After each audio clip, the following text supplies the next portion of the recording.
Howdy friends, today we have Drew Harrisberg, exercise physiologist, crowd favorite on The Proof, and one of my best friends, back for another insightful episode. Together we bring you our signature mix of science and storytelling.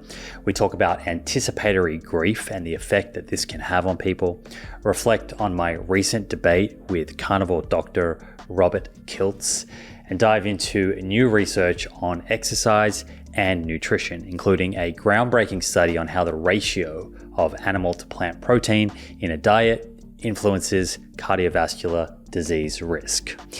There were dad jokes, but spoiler alert, it was decided that they were a little too R-rated. I blame Drew. No, actually, it was my fault. So for now, they have been clipped. If you would like them to be released, let us know in the YouTube comments. Please enjoy what I believe was an incredibly fun and interesting episode. Mr. Drew Harrisberg, welcome back, mate. It's been a while. It has been, do you want to know how many days it's been? I've been counting. Nah, it has been a while. You're making me feel bad. How many months do you think it's been? Probably 9 months or so. I think the last one we did was after the retreat, which was that 2023? Okay, so maybe it's even been a year. I think it's been a year. I'd say It's been a year. But you've been a busy man, mate. I've seen you jumping out of airplanes and doing all crazy stuff all over the world. Learned how to play the guitar, which I can see behind you over there, that's been fun. Yeah, life hasn't slowed down in 2025. It's been fun. Yeah, I can see you ramped it up. Trying to optimize for fulfillment. I've gotten better at saying no to things. I used to say yes to absolutely everything and would feel bad, almost obliged to kind of say no to certain things. And I think this year I've been much better at still being productive with like the things that are really important, but saying no to a lot of things. And then that's allowed me to kind of free up, much more time to pursue the things that I get a lot of fulfillment out of, which has been cool. Give us a life update. I know you're still getting into Bondi every morning religiously for a swim. Before I speak about me, though, I'm interested just to quickly hear a little bit more about what were the things you were saying yes to that you now feel like you can say no to. Is it all work-related stuff, or is it life things? Like what are those main things that come up? I think it's both. It's speaking engagements, being a guest on other shows, which I love doing, but can really take a lot of time out of your day when you consider preparation and always being up to date with whatever that host wants to talk about. Lunches, different dinners, and it's not being anti-social as such. It's just being a little bit more selective with what I'm doing both professionally and socially, and allocating more time, like just actually getting really clear on what are the activities that bring me most fulfillment and joy, and then making sure that I'm prioritizing those over other things. Sounds really simple, but it was probably something I probably hadn't taken inventory on that for a while. And if you don't, you're just busy being busy. You're not necessarily more productive or more fulfilled. You just have this like busy, chaotic life. And so I think I'm still doing just as much, but it's a little less chaotic and more focused on things that I'm finding are kind of, bringing me more life satisfaction. Yeah, wow, that's very interesting, and it's very evident, like as a friend, to see you, because you've been speaking about learning the guitar literally since I've known you, but this year I feel like you really have committed. Like you're sending me voice notes, strumming away there. We're exchanging chord progressions. I'm giving you little tips and stuff, but like that, I can see your passion for that, and I'm sure many other things in life. And clearly, Tawny's had a big impact on your just creativity and how adventurous. Like, mate, you're doing solo skydiving. Like that to me is the pinnacle of adventure, adrenaline sport. I just can't believe, no offense, I don't mean to be disrespectful, I can't believe you, out of all people, have chosen to do that. To me, you're such a not conservative, but like a really well calculated, somewhat play it safe, measure the risks, and then all of a sudden I'm watching you do these solo skydiving adventures. It's unbelievable. Yeah, a few people have said that to me, and I think I can understand why, particularly if you kind of think about a lot of the time I dedicate like professionally is around longevity, right? And I think you can conflate that to, someone that just wants to take zero risks with their life. It's all about just like Brian Johnson's life philosophy. And I've met Brian several times, hung out with him. I think he's a great guy. I think he's doing some really cool and interesting work. His philosophy is don't die. That's not my philosophy. My philosophy is like, let's live. And so I'm not just taking every action to be able to, add 5, 6, 7 years to the end of my life. I want to take actions that, allow me to pursue the things that are actually fulfilling me today. And if that means, so it's almost like life fulfillment, like area under the curve across your life. How much fulfillment can you get every year? And then how can you multiply that out and have more years of that? So for me, like skydiving, I'd done it twice. The first time I jumped out of a plane was when I just turned 21, and I was on a trip down in South America. I had a 6-month gap between third and fourth year university when I was doing physiotherapy. I structured my clinical rotations. So I had very early ones in the third year and then very late ones in the fourth year, and it allowed this big break. And so I went to South America with 5 friends and had a tremendous amount of fun. It was wild. And we booked skydiving, and we'd been out like partying, and it got to like 6 a.m. in the hostel, and we were being picked up to go skydiving. And so there wasn't a whole lot of thought. And, when you're young, you tend to be, particularly young men, take a lot of risks, probably the most risks. You don't necessarily think everything through. And before I knew it, I was being thrown out of this plane with like a 15-year-old pilot in Argentina. And I remember that rush, that adrenaline, and like I remember being frightened like in the plane on the way up, but then once I was out, like that feeling of the free fall and the utter exhilaration, I was like definitely immediately kind of drawn to that sport and that feeling and sensation, but I had no idea about what's the process from going from that, because that's tandem, right? You're strapped to someone else they're doing everything. How do you go from that to diving out of a plane by yourself with your own, back then I called it a backpack, with your own skydiving rig, and you're in complete control of your life? I thought, like, how long do you think that process takes, and what do you think's involved as someone from an outside kind of perspective? So I would say you do a number of tandem jumps, and then you're like learning with your instructor during those jumps. I would say like at least 10 tandem. And then I don't know, like how do you just go from that to a solo? I actually made it maybe a simulator or something. Like I don't even know. I'd say 6 months of commitment. Yeah, that's actually a cool idea. There probably is simulators out there. There's certainly indoor flying, so you can go to a tunnel and you can fly. So, and that gives you some training and skill in the body position when you're just free falling, so that you can get into a stable position, and you can turn, and if you find yourself on your back, you can get back to your belly and all these sorts of things.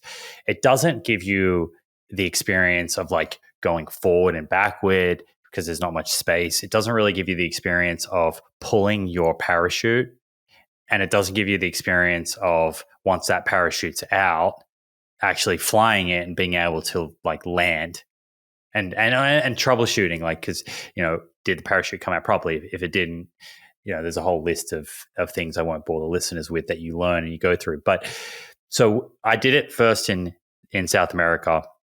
Then I came back, and a friend of mine for his birthday wanted to skydive in Byron Bay. Benny, actually. And so a group of us went and did that and had an absolute ball. But again, it was tandem. And I still hadn't really asked, what the process was to do it solo. And I just assumed it was like a really long process until I met Tawny, and, she sets the bar for being wild and adventurous. Let me tell you that. And she was just telling me how much fun skydiving was, and the process that she'd gone through to kind of learn how to skydive. And it's a little different for everyone. And you probably, I think most people are recommended to do a tandem, at least one first, but you don't have to. Really? No, because really, what is a tandem? The tandem skydiving, really, I think it's helpful in terms of you experience the free fall, so you know what it feels like to come out of a plane. Yeah. But, you can do the training tandems where which I did, where you jump out with someone else, but you're in charge of pulling the parachute. And then once you're under the canopy, you can steer it a little bit. But none of that is, it's not identical to doing it all on your own.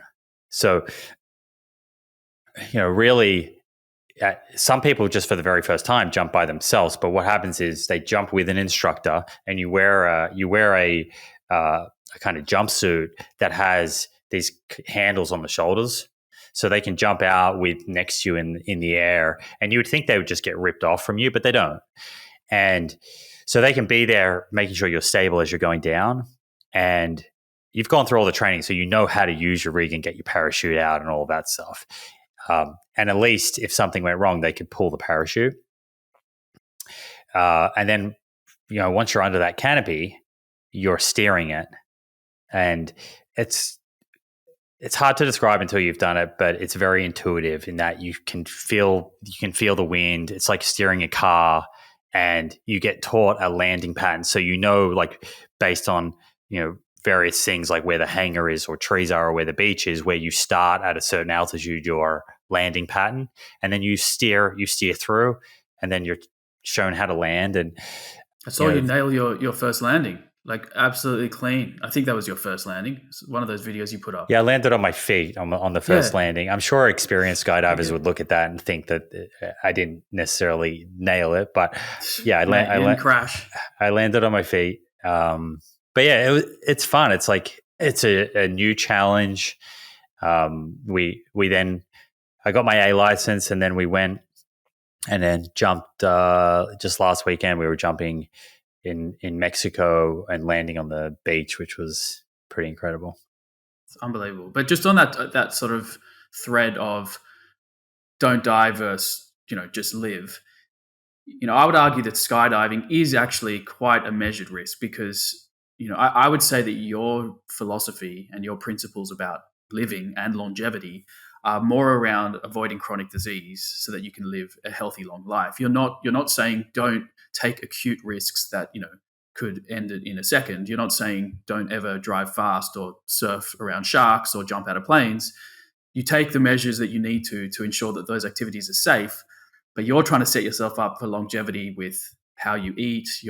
It's more the routine, the lifestyle, the day in, the day out sort of stuff. Right. The moment that I say to Drew Harrisberg, hey, Drew, don't go swim every morning at Bondi Beach because there's a risk that there are sharks around.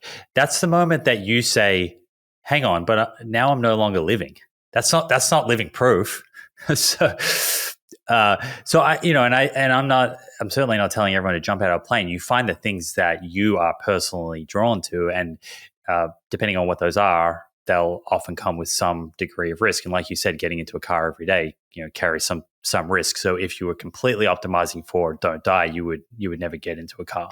Right, exactly. So it's a dance between, as you say, truly living and experiencing the joys of life, but also taking the risks, the measures to mitigate risk where you can, and just find that balance. And I do think that there is something to be said around taking yourself to positions of, let's call it high risk or danger, that make you feel so alive. But as long as it's calculated, it makes you want to live longer and keep doing these things for years and years and years. So I think it's important to experience those quite frequently. Yeah, and it's cool to overcome something that you don't think is personally possible for yourself. So even in the week leading up to doing this, I was like, there's no way I can do this, trying to find every reason possible to kind of pull out of it. But then when I was honest with myself, I was like, no, I really want to do this. I really, really, really want to do this. I'm letting fear get in the way here. And then to have to grapple with that and work through it and then show up, go through the training. And just so people kind of have a better appreciation for jumping out of a plane by yourself, which sounds crazy and is like completely reckless.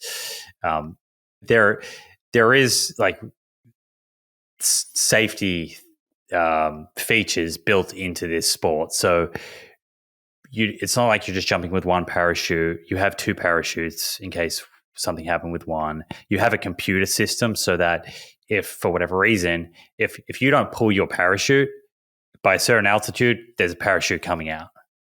Okay, I didn't know that. That's interesting. And that was introduced, I don't know the exact date, but that's more of a modern kind of skydiving piece of technology that has been added into the rig. So it's not like you're just being completely reckless, and there's a lot of training that goes into doing it.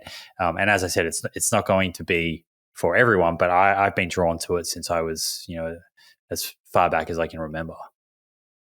See, I've done it when I was in my 20s, tandem, one dive, and I loved the feeling of free falling. Those first few seconds was absolutely incredible. I will never forget it. But I've had zero inclination to do it again. Like for me, it was enough. Like that was great. I felt it. I never wanted to do it again. But I think it also might be because my understanding of the risk is actually a little bit skewed. I think it's more risky than it is, perhaps. It's like I know people who, like as you said, won't even go into the ocean. They won't even dip their toe in because a shark might get them. When you understand the odds of a shark attack, and how many people per year die from shark attacks versus other sort of mundane things we do, like getting in the car every day, you realize it's actually not that risky at all. So maybe that is a part of it, is being educated on what is the potential risk of the activity, and then people will probably do more things.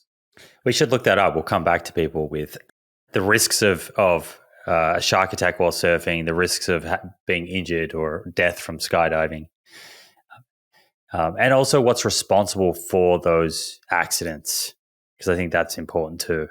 Because there's skydiving, and then there's doing crazy things in the sky with people that are reckless and getting tangled in parachutes and things like that versus equipment malfunction, which would be different.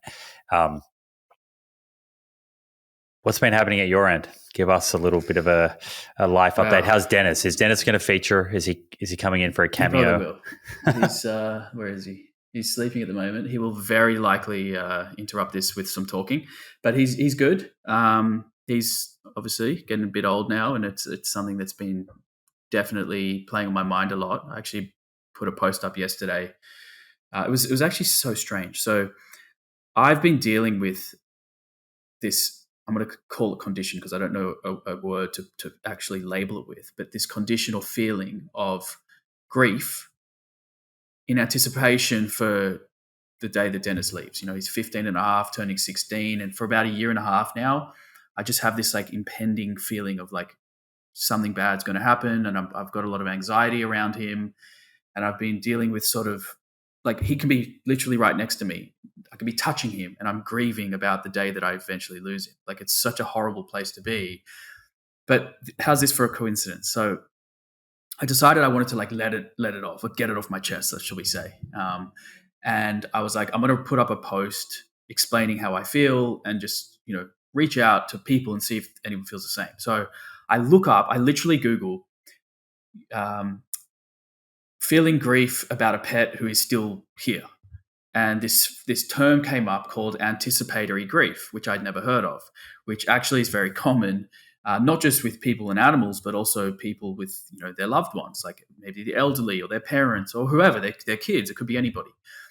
I'd never heard of this term, and straight away I was reading this article. I'm like, this is me. This is everything that I'm feeling. It's common. It's well known in the psychology space. There's a term for it. People talk about it. So I made this video. And the whole video was about anticipatory grief and just expressing my feelings. Little did I know that it was National or World Grief Awareness Week on the freaking day that I put this post up. I had no idea. It was just an absolute coincidence.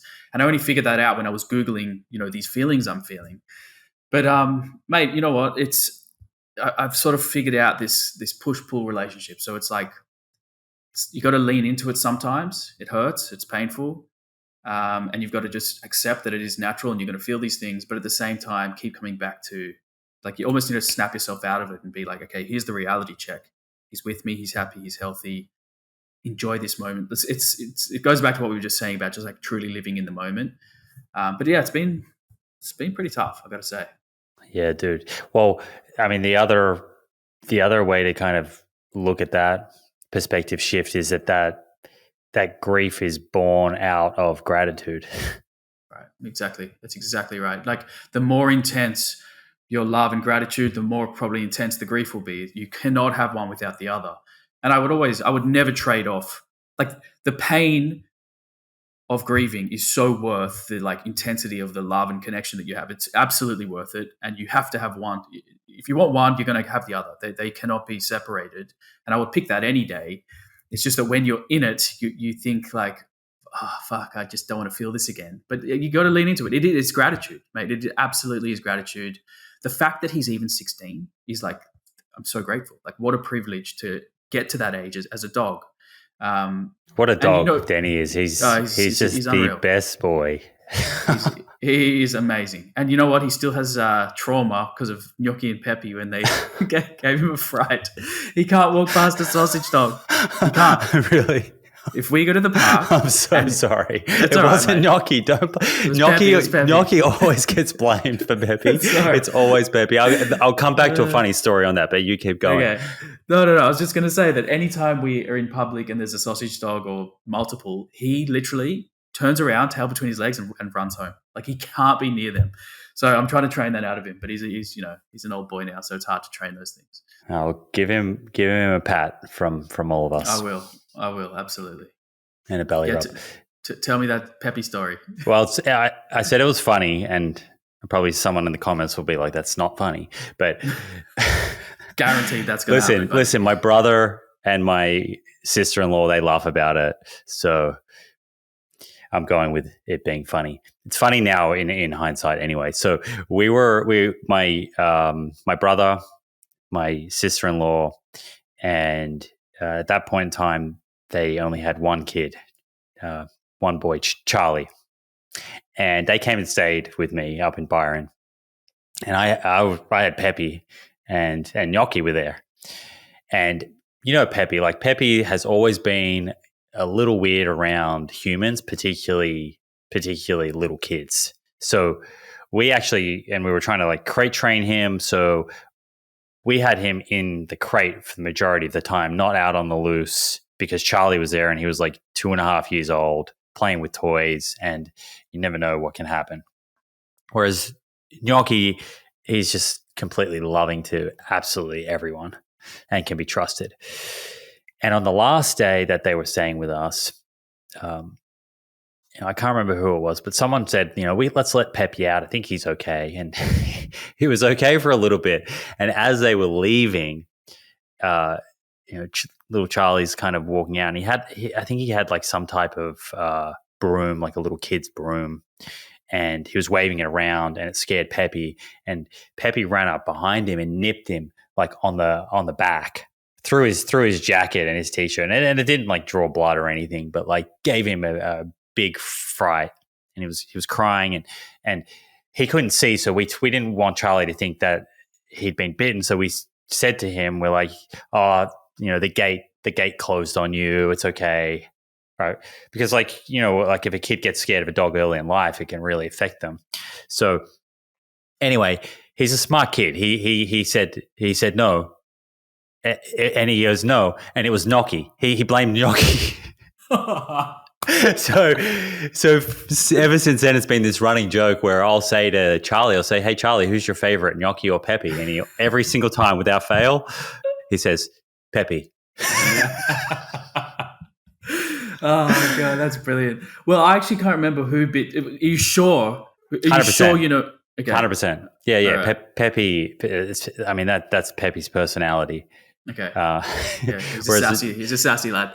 He likes to be he just likes to keep to himself.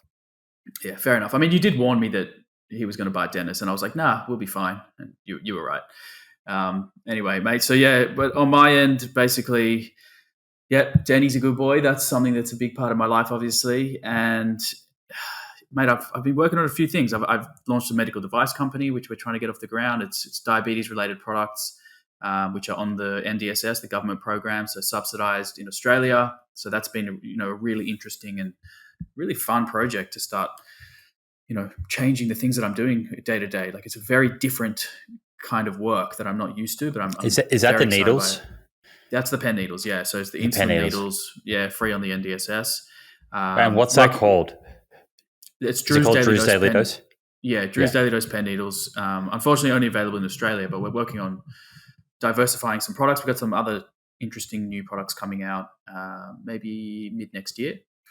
I'd started a podcast, which I know the world needs 0 more podcasts, but I've decided to do it.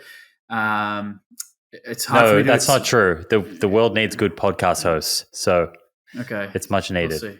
Well, I'm so used to being on the receiving end of like being the guest on a podcast. So being a host has been so much fun, so different. What a different conversation. So I'm seriously like learning as I go how to be a host, and I'm really enjoying it. I've had some amazing conversations. I've recorded about 6 or 7 episodes. I haven't released any of them yet. Doesn't even have a name yet, but early next year I plan to release that. So that's been a really interesting experience to sort of try grow this new sort of brand of podcasting. Other than that, mate, I'm playing guitar. I'm doing all the stuff I usually do, training hard. You know how it is.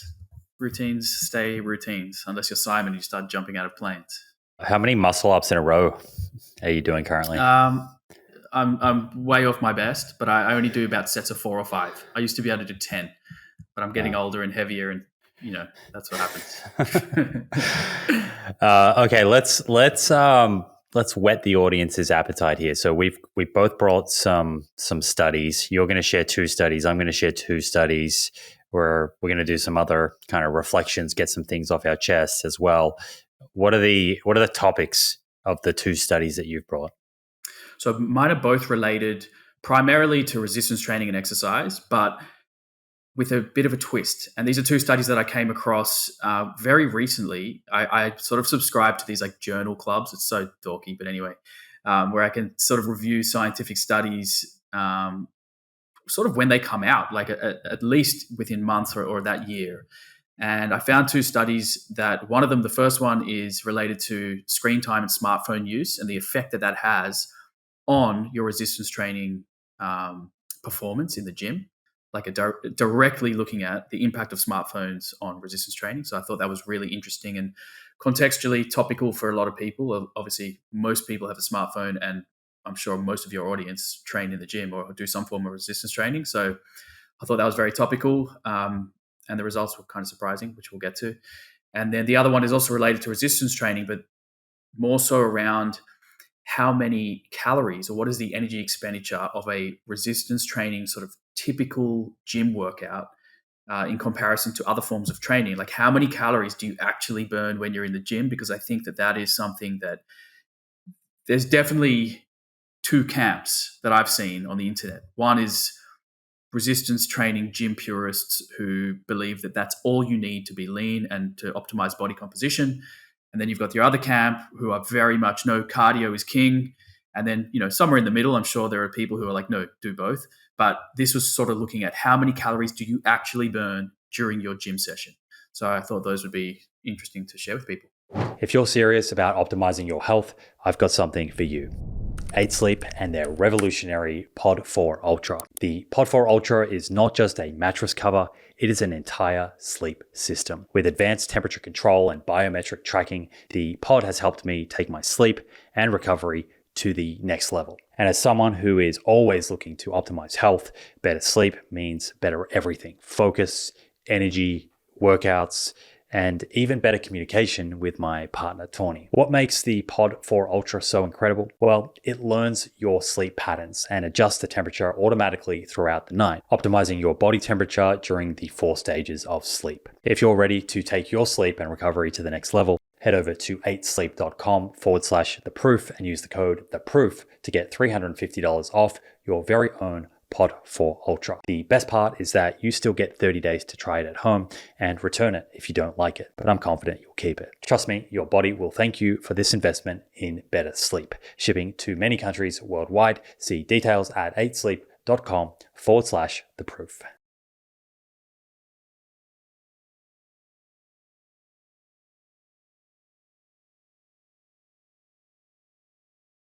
Yeah, cool. So those two are coming up. Mine, I've got 2 studies as well. The first was on a single dose of a high dose of creatine supplemented, so creatine monohydrate, after sleep deprivation, and how that may or may not affect various aspects of cognitive performance. So there's very consistent research showing that when you're sleep deprived, if you keep someone up all night, their cognitive performance like just tanks the next day.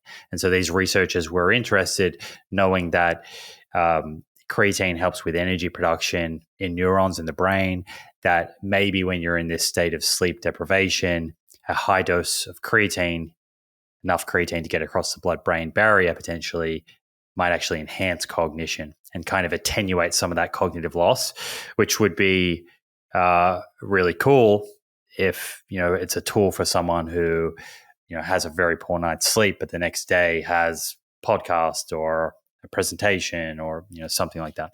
Mate, that honestly, sorry to interrupt you, but what you just said there is literally me today. So I've been my sleep has been so fucked. Like my diabetes has been, it's a tough one because my diabetes insulin sensitivity has been so good that I'm going low and needing less and less insulin, but I'm still going low in the night. So my CGM's fucking alerting me all night. Like last night I had 2 bananas, some fruit juice. I ran out of fruit and I literally had to drink maple syrup to try and get my blood glucose to come back up. But this is in the middle of the night, mate. Like I went to bed, tried to go to bed early, like 9:30, woke up at 11:30, a banana, 1:30, another banana, 3:30, maple syrup. So I'm up all night. I feel so foggy. Like I went to the gym this morning to try sort of shake it off. But if you can help me with some creatine cognition tips, I am all ears. So I'm very interested in that. So you said there that you're too insulin sensitive. It's not.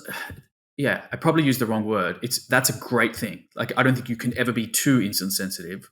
However, because my sensitivity is improving, I haven't yet figured out the exact dose of insulin to manage my blood glucose around that sensitivity. So I've got this newfound sensitivity.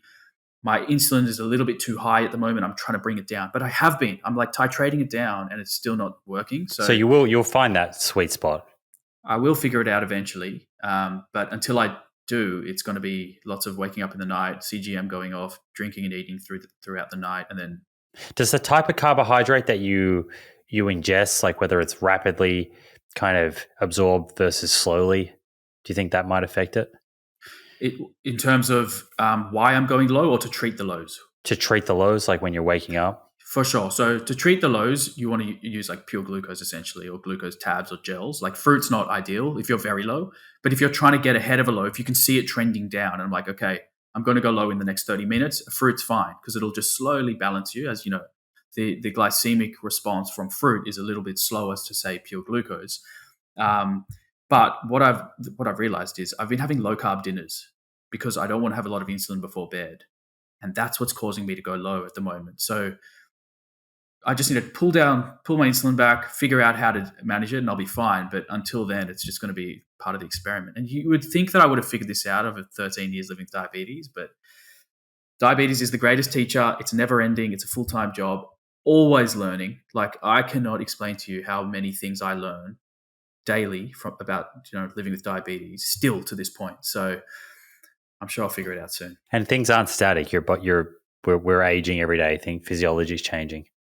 Right. And even like if your body weight fluctuates very slightly in, a couple of kilos of fat here or there, or you're more hydrated one day than the next, all of these things can make a difference. And I've also been, very busy. So I've been trying to, I like, for example, I'll miss a morning workout occasionally. I'll have to train in the afternoon. That will impact my night's sleep. Anyway, I don't want to bore you guys, but there's a lot going on. So I'm interested in that study. I saw another study I'm not going to bring up today, but I just want to flag it for another episode that you and I can do in a month or so, looking at how a subject responds their blood glucose levels post-meal to the same meal, repeated CGM responses and the variability that exists within that. I'm not going to dive into it, but let's make sure we flag that and hit that, because that was like really interesting. So creatine, we'll get to that study and we'll talk about dose, because I bet that the creatine in that study is different to how much creatine you have every day. You probably have 5 or 10 grams or something like that. Second study is on a topic that we've really never covered on this show. So we'll be diving into a new study on animal versus plant protein. I knew you. You have this look in your eye when you're about to, say something funny or you have a dad joke. It's great. All right. So this 3 authors on this paper of 10 plus authors that have been guests on the show: Andrea Glenn, Walter Willett, and David Jenkins.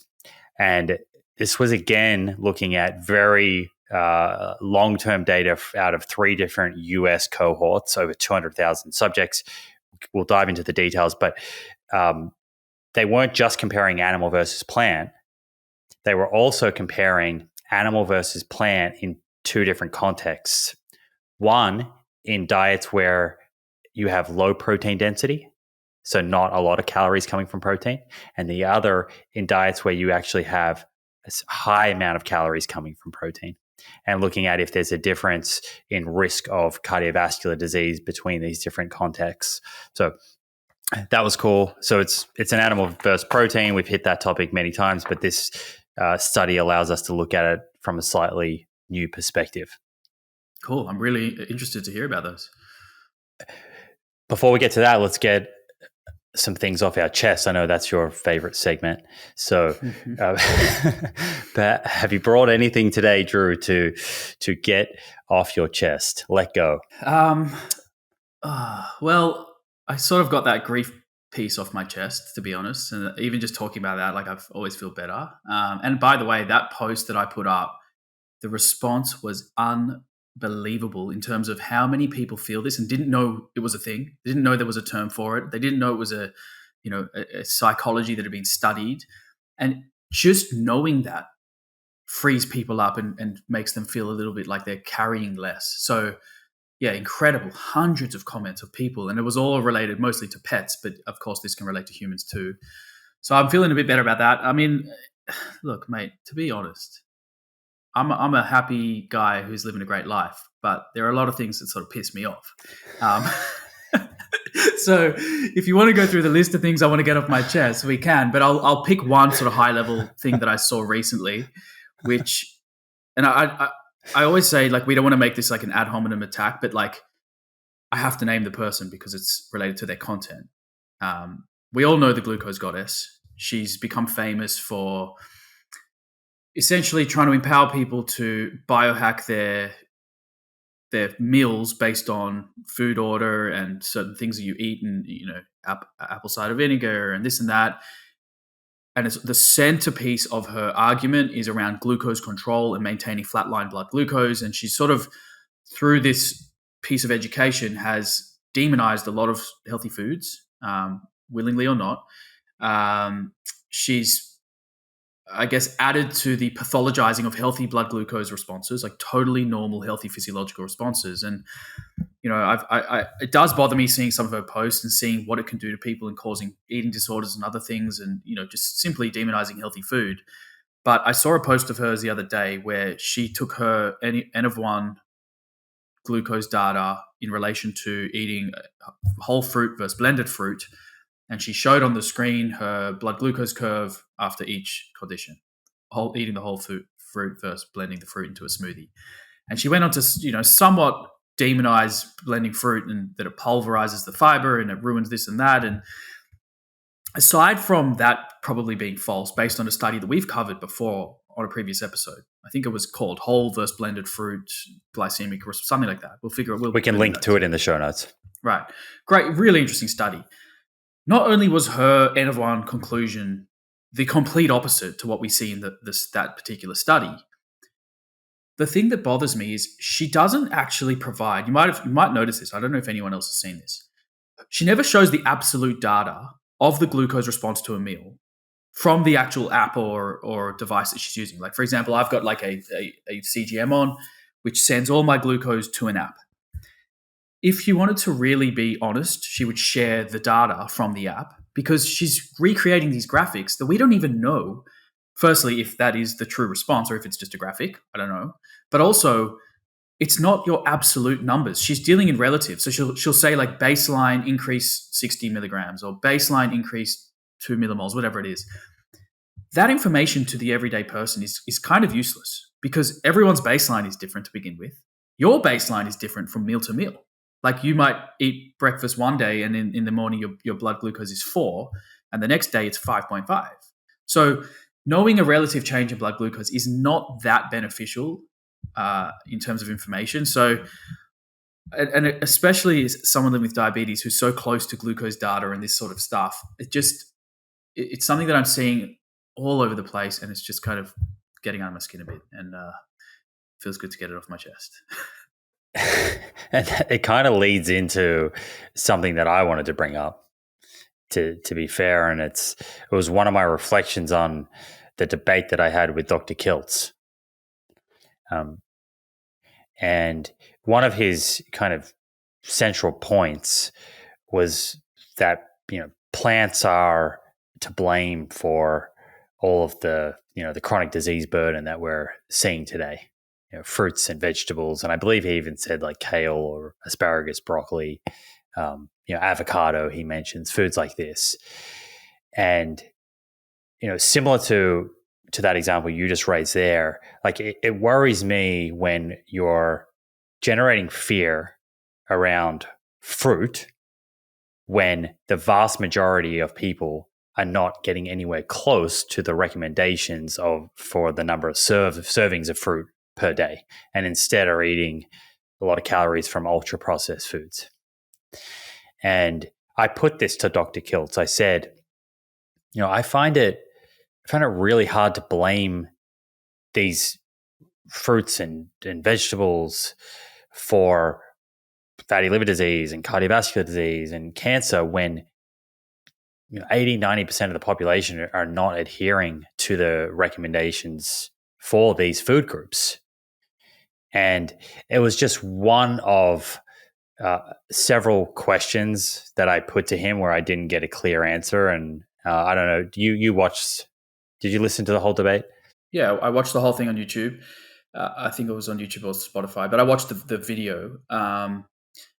Mate, the way, to be honest, if I were to summarize, like high level summarize what I watched, I wouldn't even call it a debate. It was not a debate, because basically you both agreed to play a tennis match, but you never agreed on the rules. When Kiltz was hitting, there was no net, there was no outlines. It was just this like open court for him to do whatever he wanted, whilst you were playing by the rules of tennis. You were hitting over the net, you were serving in the correct lines, you were keeping it within the boundaries of that court. And it was just a mess on his half. Like, it just felt like you came in. This is the way I see it. People might disagree, which is fine. But the way I see it, and of course I have some bias, but it seemed like you came in as a truth seeker and Kiltz came in as a storyteller. That was the biggest difference. I saw, like, again, you were playing by the rules, he wasn't. He was telling stories, you were citing evidence. And his stories happen to go directly against the best evidence. And I think you highlighted that over and over again. So I wouldn't call it a debate even, because it was barely a conversation at some points where the rallies were just not, there was no rallying, Yeah, in hindsight, a couple of days before this, so to give people the backstory, Ellen Fisher had been asking me for months and months to come on and do a debate. And I said, totally fine. She said, do you have any preference who it's with? I said, it can be anyone. So that was like my first kind of mistake there. She said, what do you think about Paul Saladino? I said, that'd be great. Let's get Paul Saladino on. I've got his contact details. I'll link you guys up. She was connected with him. He said no. He declined it several times. I'm not exactly sure why. And anyway, she had been recommended Dr. Kiltz from someone else. She said, how do you feel about Dr. Kiltz? I had never come across Dr. Kiltz. I knew that he was a proponent of a carnivore diet. I kind of wrongly assumed that he was probably going to come in similar to Paul Saladino and at least engage in some discussion around studies and research on atherosclerosis and ApoB and not just storytelling. A couple of days beforehand, I suggested I would like to put together my top 15, 20 references that support my thesis, dietary philosophy, high level. And perhaps he can do the same and share them with me, because I feel like in a good scientific discussion, it's not like whipping out, random studies and trying to do gotcha moments. What's more productive to the listener is that both parties have had a chance to look at the literature that is informing their view, really digest it, think about it. If there are things that don't make sense, try and clarify it in the discussion. But he said he didn't want to do that. And it's not that I felt pressured. Perhaps I did a little bit. It was being recorded, like where I live, everything was organized. I was like, look, I'm just going to go ahead and have this discussion. What do I kind of have to lose? And I walked away a little bit frustrated because I thought, geez, I hope people can actually see the different approaches here, that he really wasn't interested in the scientific method, and that hopefully they could see logical inconsistencies. So I could see he was being logically inconsistent. Like, for example, he would blame foods that people are not eating for chronic disease. And when I questioned him about that, he wouldn't engage in it. He would go off on a tangent. And unfortunately, his tangents went quite a long way. So people may forget where the original question was. And perhaps as a better debater, I should have just kept pinning him down and trying to bring him back to that question. But that could come off as a little bit aggressive, and you're not gonna win people over by kind of doing that. And he would say, he said at one time, he was saying I was wrong. He repeatedly was saying I was wrong, but at the same time he was saying none of us know, not even him. None of us have any idea. But then if that's the case, how does he know I'm wrong? So there's that kind of logical inconsistency. He was blaming fiber for colorectal cancer. Yeah. Right. And the overwhelming evidence, anyone can go out and look at this. And I brought up one meta-analysis from Reynolds et al. In 2019, which was millions of people, years follow-up data, clinical trials, observational evidence over decades, right? That shows a dose-dependent decrease in risk of colorectal cancer and other chronic diseases, cardiovascular disease, type 2 diabetes, as you increase fiber intake. And yet he was saying, without putting any evidence forward, that, he said, why do you think colorectal cancer is increasing in young people in America? And I said, why? And he said, well, he blamed fiber. And so with all of the data that shows fiber is protective, the more fiber that people eat, the lower their risk of colorectal cancer, and knowing that in America, fiber intake is declining. It's already low at 10 to 15 grams a day. It's declining because people are eating more ultra-processed foods. Wouldn't you take the position that maybe colorectal cancer is increasing in young people because their diet quality is getting poorer and poorer, it's more ultra-processed foods and has less fiber? How do you take the opposite position and then not present any data? But Simon, that's just your story. We're all just storytellers. Sharing our story, that's what he does. So everything, but his was a story is not supported. Okay, he could say that's my story, and I can say it's supported by something that we understand through the scientific method to be much more valid and reliable than you just saying I observed something in my clinic.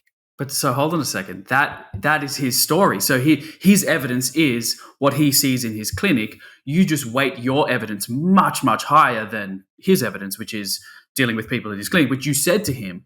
But again, this is why it wasn't a debate. It was barely a conversation. It was two guys playing tennis with different rules. One guy was playing tennis without a net and any lines, and the other guy was trying to play by these rules of scientific method, of research and evidence and best practice. The other person was narrating this story in real time, not knowing really where it's going to go, and also throwing his hands up in the air and going, "But I could be wrong. Don't trust me. I don't know anything."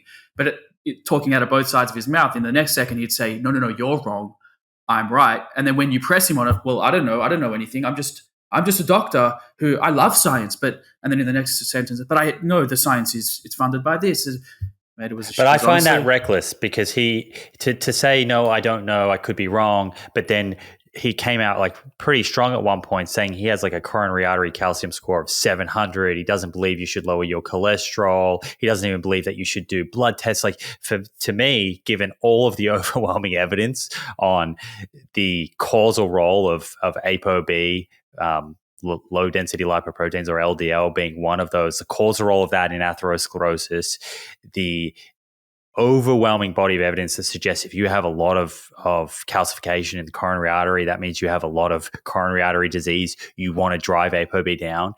For him to kind of suggest that people don't need to do that based on stories, and that it seems like he's asking people to take a leap of faith.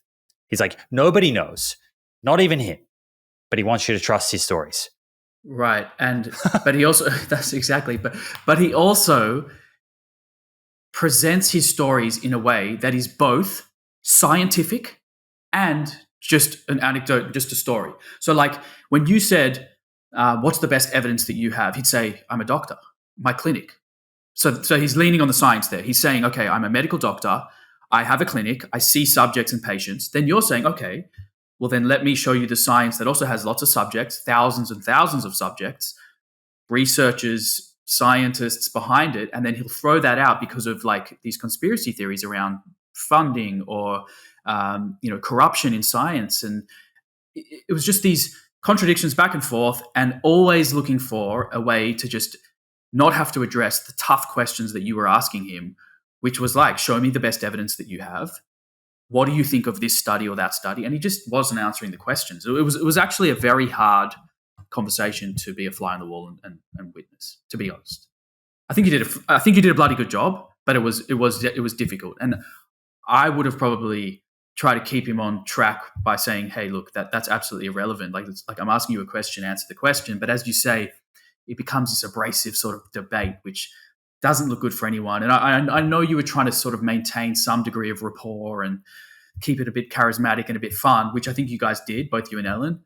There was a moment at the end, I'm sorry to skip to the end of it, but like just while it's fresh on my mind, where he sort of like, he summarized the debate with this like outpouring of love and joy towards eating a steak, which I thought he just basically dropped down to the lowest form of, I mean, there was no evidence at all, but it was just like the lowest form that you could land on, especially talking to two vegans who are both ethical environmental vegans, to put a bow on this like beautiful buttery steak. It's just so much joy. I just thought that was like, I'm not sure if he was doing that on purpose to kind of like poke you a little bit, but for me, that felt like an unnecessary way to end that conversation. And he was just trying to sort of get under your skin a little bit.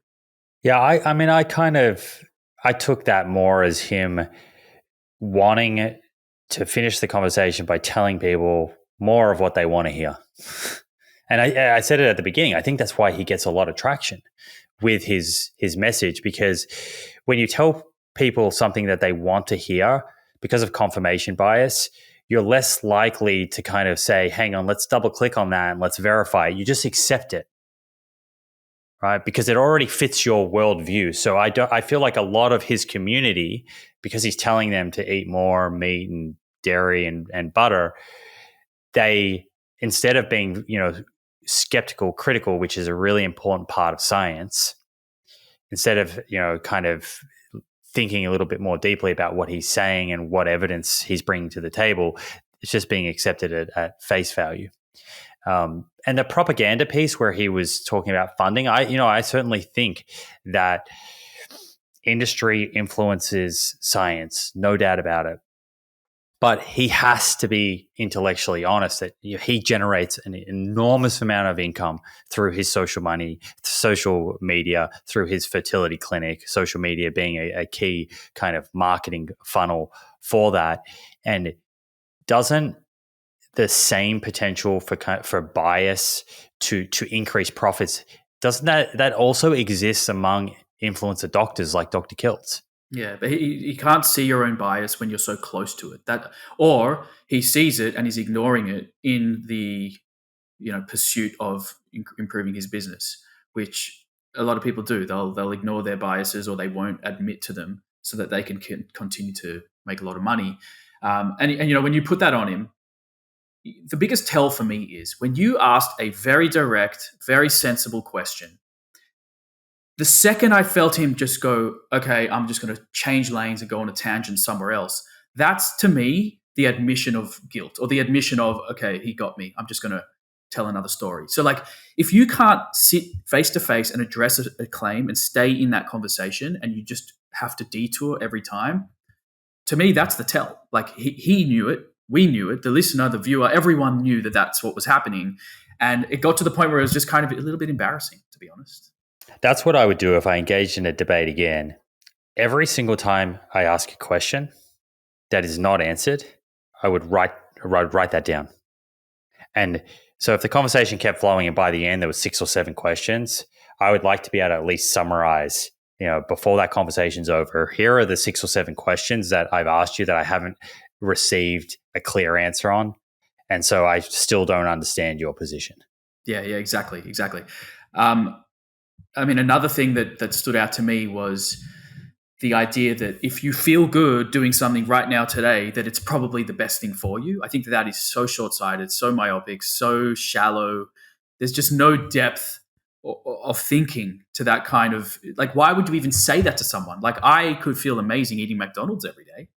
Is that, like, what a silly thing to say. Like, that's why we need rules to the game, which are, let's talk about what are the rules. So we look at science and we agree on whether the science is good or bad, quote unquote, based on funding, based on design, methodology, whatever it is. But if you can't even agree on that, which he couldn't, there was just no way of having a conversation, which is why he could say things like, but I feel so good eating a steak, I've never felt better. Or I have a patient who couldn't fall pregnant, then she ate a steak and she fell pregnant. How do you know she wasn't going to fall pregnant anyway? Like it's lacking so much of the fundamentals of science that make understanding topics so important. It just lacked all of that in the way that he was portraying his view of the world. Yeah, I'd love everyone to read a book called Skeptic's Guide to the Universe by Steven Novella. He's a guest I've got coming up on the show. But if you want to learn a little bit more about the scientific method and because skepticism sometimes is conflated with contrarianism. Those are not the same. Being a skeptic is really an important part of being a scientist, but it's not the same as being reflexively contrarian, always just taking the contrarian position for the sake of being contrary. Which sometimes you can see that online and people kind of hide behind that and suggest that they're just being skeptical. But these are two different things. I think that there's a healthy dose of skepticism that allows you to seek or at least step closer to the truth. But if you're so skeptical that you can't even listen, you're going to go the other way. There's no way that you're going to get closer to the truth. And I felt like Kiltz had that approach with you. He just could not buy into any of the science that you were putting forward. And his skepticism was stopping him from at least hearing your side of the story, which would lead to the truth. So yeah, I think that I'm going to read that book. That sounds really interesting. I'll check it out. My go-to brand for all things protein and creatine is Momentous. To help reach my daily protein target, I complement my diet with 1.5 scoops of Momentous's chocolate or vanilla chai plant-based protein for 30 grams of protein and all essential amino acids, which supports muscle growth, hormone and collagen production, skin health, and recovery. I also consume 10 grams of Momentous's creatine daily to enhance energy production, muscle strength, bone health, and cognition, with studies now showing the benefit of creatine on short-term memory and intelligence. I'll do anything for a little extra brain power. Both products are NSF certified for sport. This certification is the only third-party certification program trusted by the NBA, MLB, Ironman, etc. NSF certification means you can rest easy knowing you're actually getting what's on the label and nothing more. So if you're interested in making a true investment in your health, why not join the best in human performance and be a part of the change in raising the bar on supplements? Simply go to livemomentous.com and use the code LIVINGPROOF for 20% off your new routine today. That's livemomentous.com with the code LIVINGPROOF. And just quickly to kind of tie a bow in this, it's related, but it's a little bit unrelated. It comes back to your point about short-term changes not always kind of reflecting long-term changes.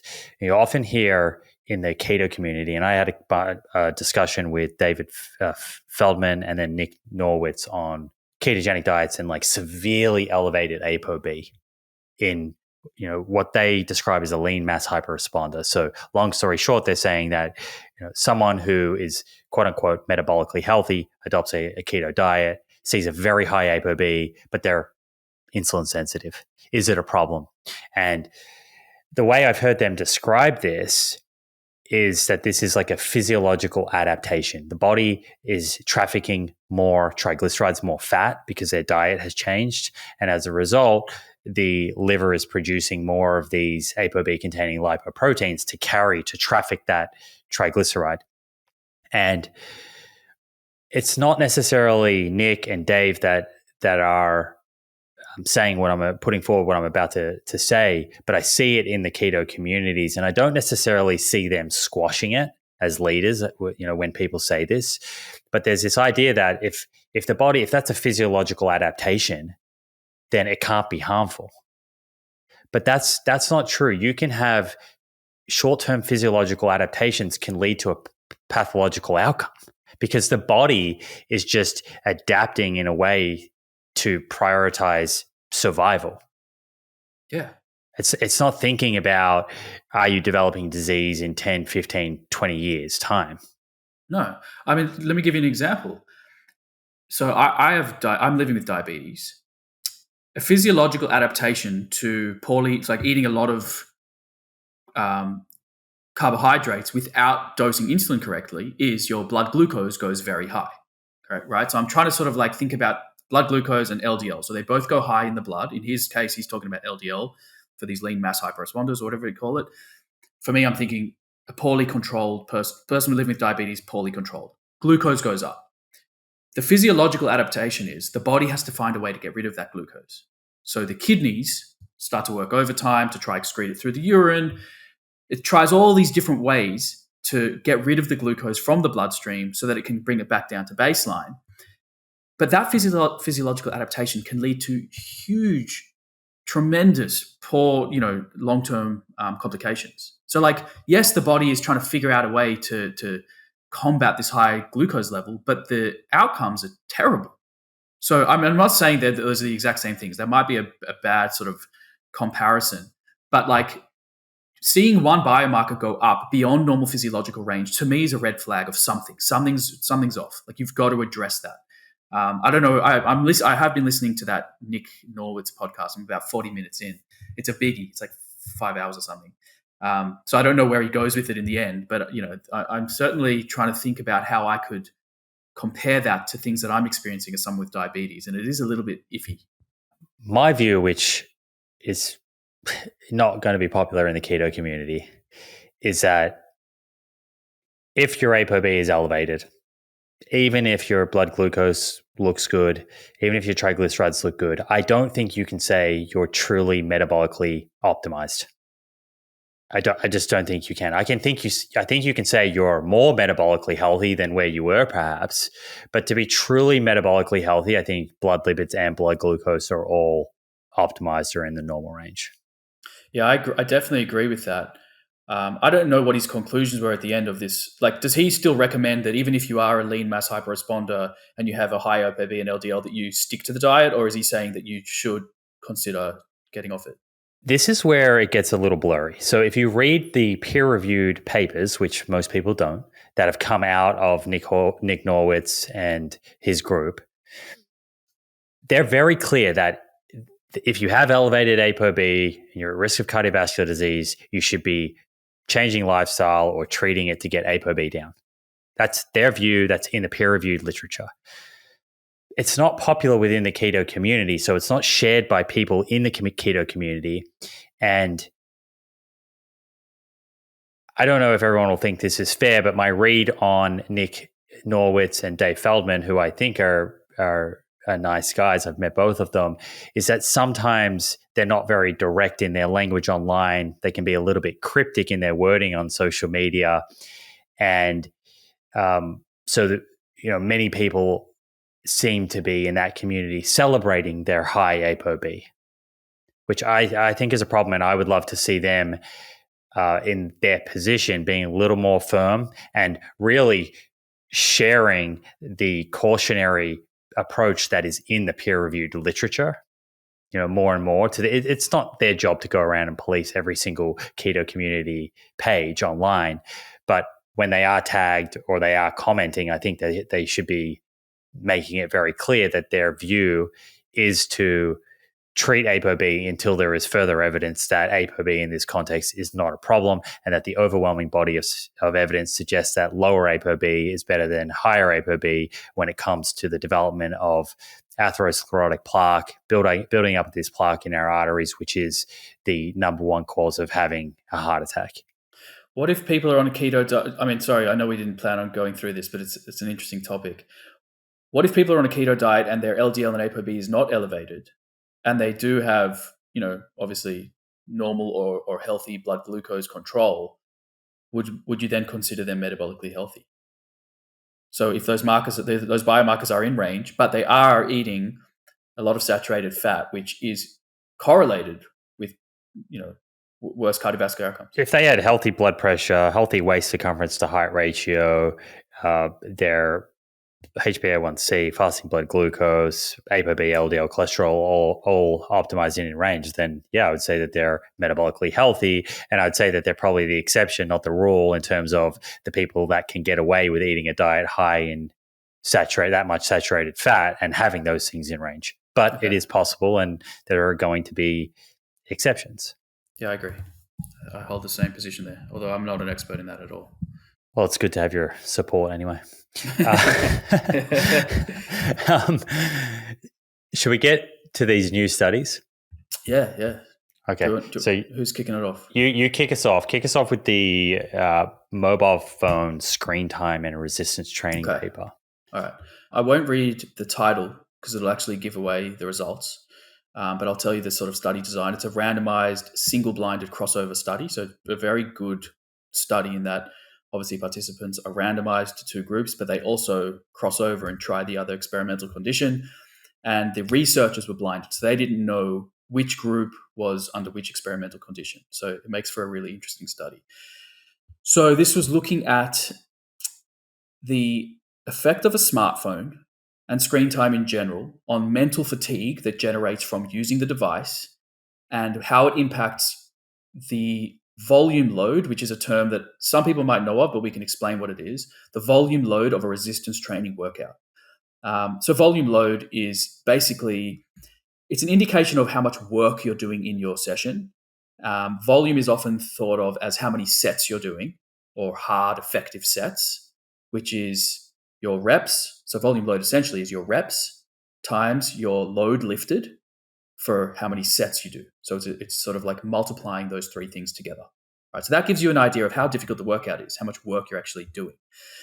So in this study, it was a pretty small size. It was only 16 recreational but trained lifters, men and women, aged about 25. So as I said, single-blinded, so the researcher didn't know which group was which. Crossover, both groups tried both conditions.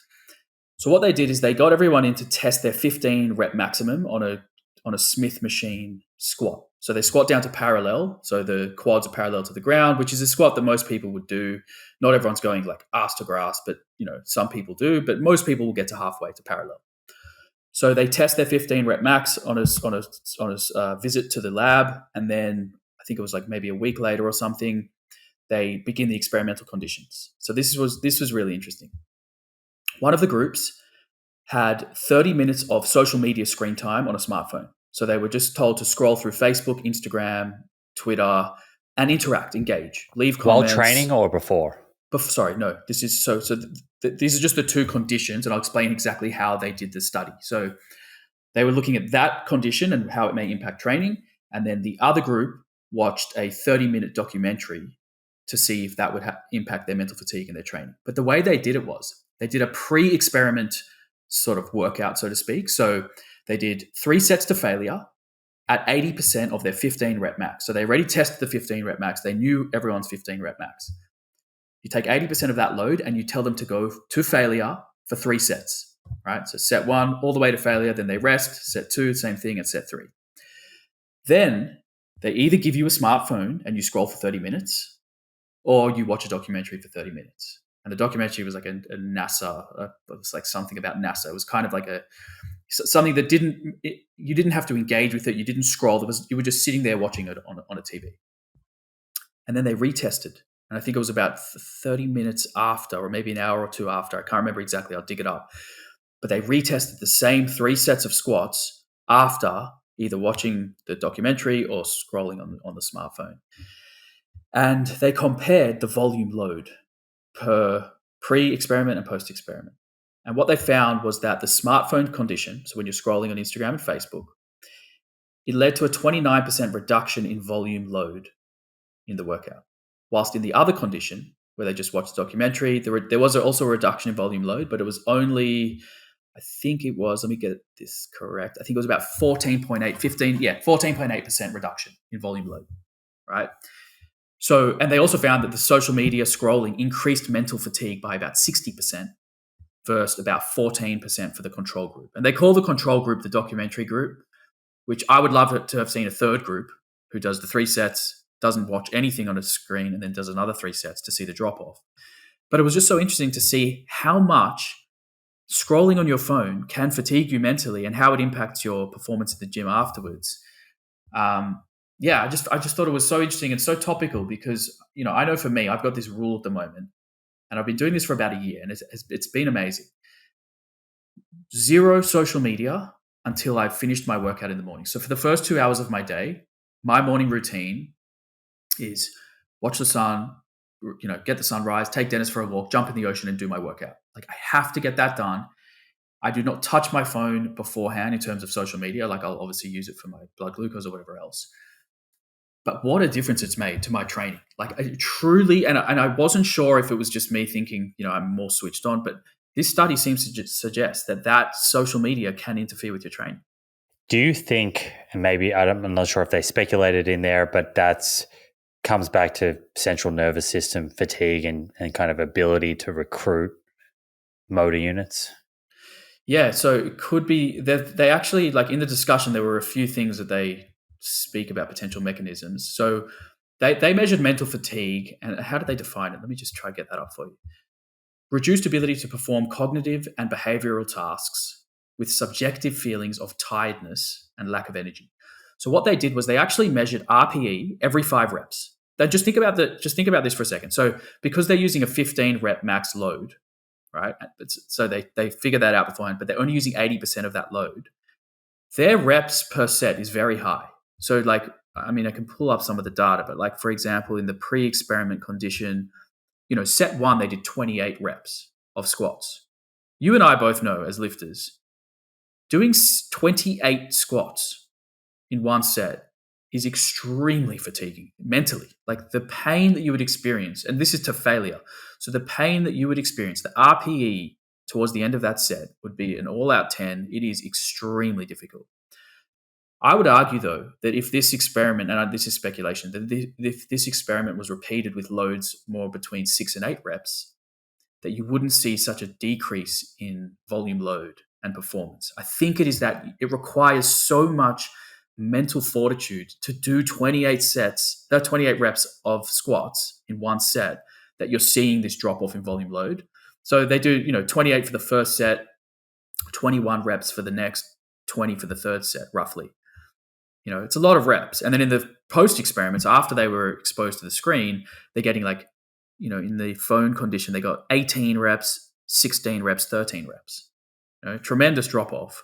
And so they measured mental fatigue as, RPE at a given load. So what they found was in both groups, so basically the phone group was feeling the RPE, the intensity, the difficulty at way lower reps than the other group. So the other group would say, I'm at an RPE 7, but they've already done 12 reps. And the other group may say, I'm at an RPE 7, they've only done 5 reps. Which is why they ended up doing less volume. Correct. Less total volume across a session, which we know is very, very well correlated with hypertrophy, right? So we want to be able to get as much volume as we can, at least optimize it per session so that you can build muscle long term. It would be interesting to see how scrolling also affects sort of moderate intensity cardio and high intensity cardio. Yeah. I definitely want to. I think there is a study on that. They mentioned a couple of them. So there have been studies looking at screen time and performance, and it was in like swimmers and cyclists and endurance stuff. This was the first one that was ever looking at recreational lifters. And like, this is such a topical, study that most people would be able to relate to. Most people have a smartphone. Everyone trains in the gym. Highly relevant. And I would argue a lot of people probably do scroll before they go to the gym.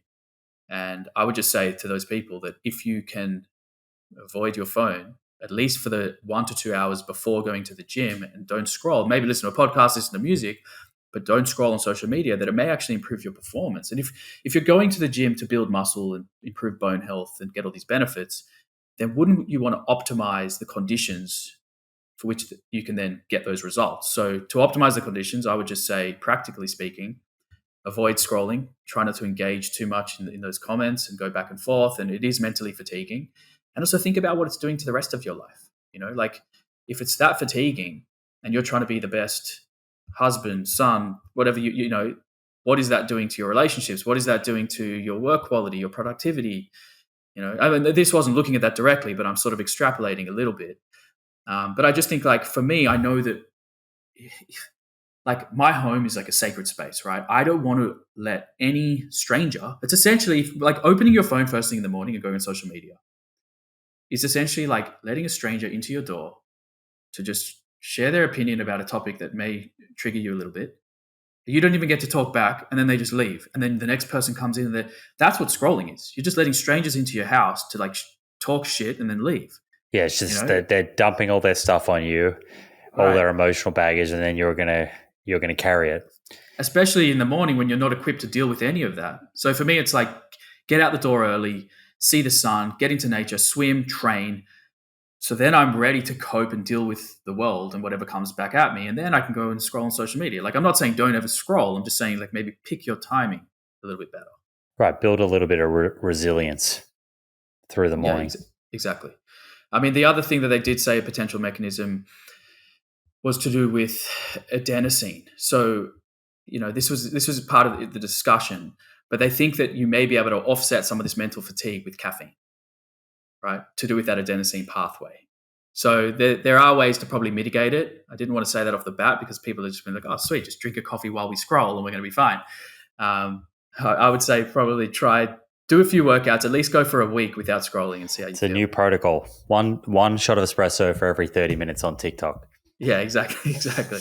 All right, well, this kind of brings me to the first study that I'm going to share, also related to kind of cognitive fatigue, was on high-dose creatine supplementation following sleep deprivation. So the study title was Single-Dose Creatine Improves Cognitive Performance and Induces Changes in Cerebral High-Energy Phosphates During Sleep Deprivation. This was also this was a double-blind, randomized controlled trial. So both the participant didn't know whether they were given the creatine or the placebo, and neither were the people that were doing the brain scans to look at creatine content and also the cognitive testing that occurred. It was an inpatient study, so there was 15 subjects. 8 of them were female, 7 were male. They were brought into this kind of hospital inpatient setting, average age 23 years. And at baseline, before being given creatine or the placebo, they had brain scans and cognitive tests to get kind of baseline before being kept awake all night. So they kind of locked them in and made sure that they didn't get a minute of sleep. After the baseline testing, they were given either, and this is an important point, 0.35 grams per kilogram of creatine monohydrate, which for you or I works out to be like 30 to 35 grams. Yeah. Or 0.35 grams per kilogram of a placebo, which I think it was dextrose. It might have been maltodextrin, before being kept awake all night and undergoing brain scans and completing cognitive tests at 2-hour intervals. So they started the cognitive tests, I think, at 11:30, and then they kept doing them every 2 hours until like 5:30 a.m.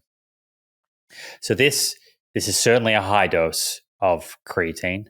The dose generally for hypertrophy, strength, body composition in the literature is like 3 to 5 grams per day, or something that is a little more individualized for your body size is 0.1 grams per kilogram in the literature. So if you're 80 kilograms, it's 8 grams a day. 50 kilograms, 5 grams a day. Whereas in this study, like I said, that 0.35 grams per kilogram for you or I is like 30 to 35 grams in a single dose. And the rationale for that, which I think is really cool, is that when we ingest creatine, the first place it goes is to muscle cells. And it's not until those muscle cells are fully saturated that there is excess creatine, which can go typically to cardiac, so to heart tissue, to bone, and some can get across the blood-brain barrier and get into the brain. So you require a dose above that 5 or 8 grams of creatine that is required to saturate your muscles, depending on how much muscle tissue you have, to actually have enough creatine available to get into the brain. They found a few very interesting things. The first was that the oral creatine monohydrate was bioavailable, very bioavailable to the brain at this dose. So this single dose significantly raised brain creatine levels. And that's consistent with other studies that have been looking at this. The second thing that I think was interesting was that they asked subjects about like how fatigued they felt. So they were looking at subjective fatigue. And when subjects were given the creatine, they had significantly less subjective fatigue. They didn't feel as tired. And the third thing was to do with the cognitive testing. So when subjects were given the creatine supplementation, they had significantly better short-term memory and reaction speed. And the maximum effect of that creatine dose was seen at 4 hours. So 4 hours after having that high dose was when they got the kind of biggest bang for their buck. And then it started to taper off, but it lasted up to 9 hours post-ingestion. Yeah. And remember, this is a crossover trial, so every subject does both. So it's quite a high quality. It is only 15 subjects, but it's very controlled. I was surprised that at that high dose of creatine, because I'm not sure what your experience is like with creatine, but if I have even 10 grams in a single dose on an empty stomach, I will quite often get like some gastrointestinal, like it's kind of distress and feel a little nauseous. I don't know if you've ever experienced that, but it is a common kind of adverse effect of creatine. But in this study, this high dose, there was no reports of gastrointestinal symptoms or nausea or anything. Very interesting. Yeah, I personally don't feel the distress like you do, but I don't have an empty stomach with water. I actually add it to my smoothie post-workout.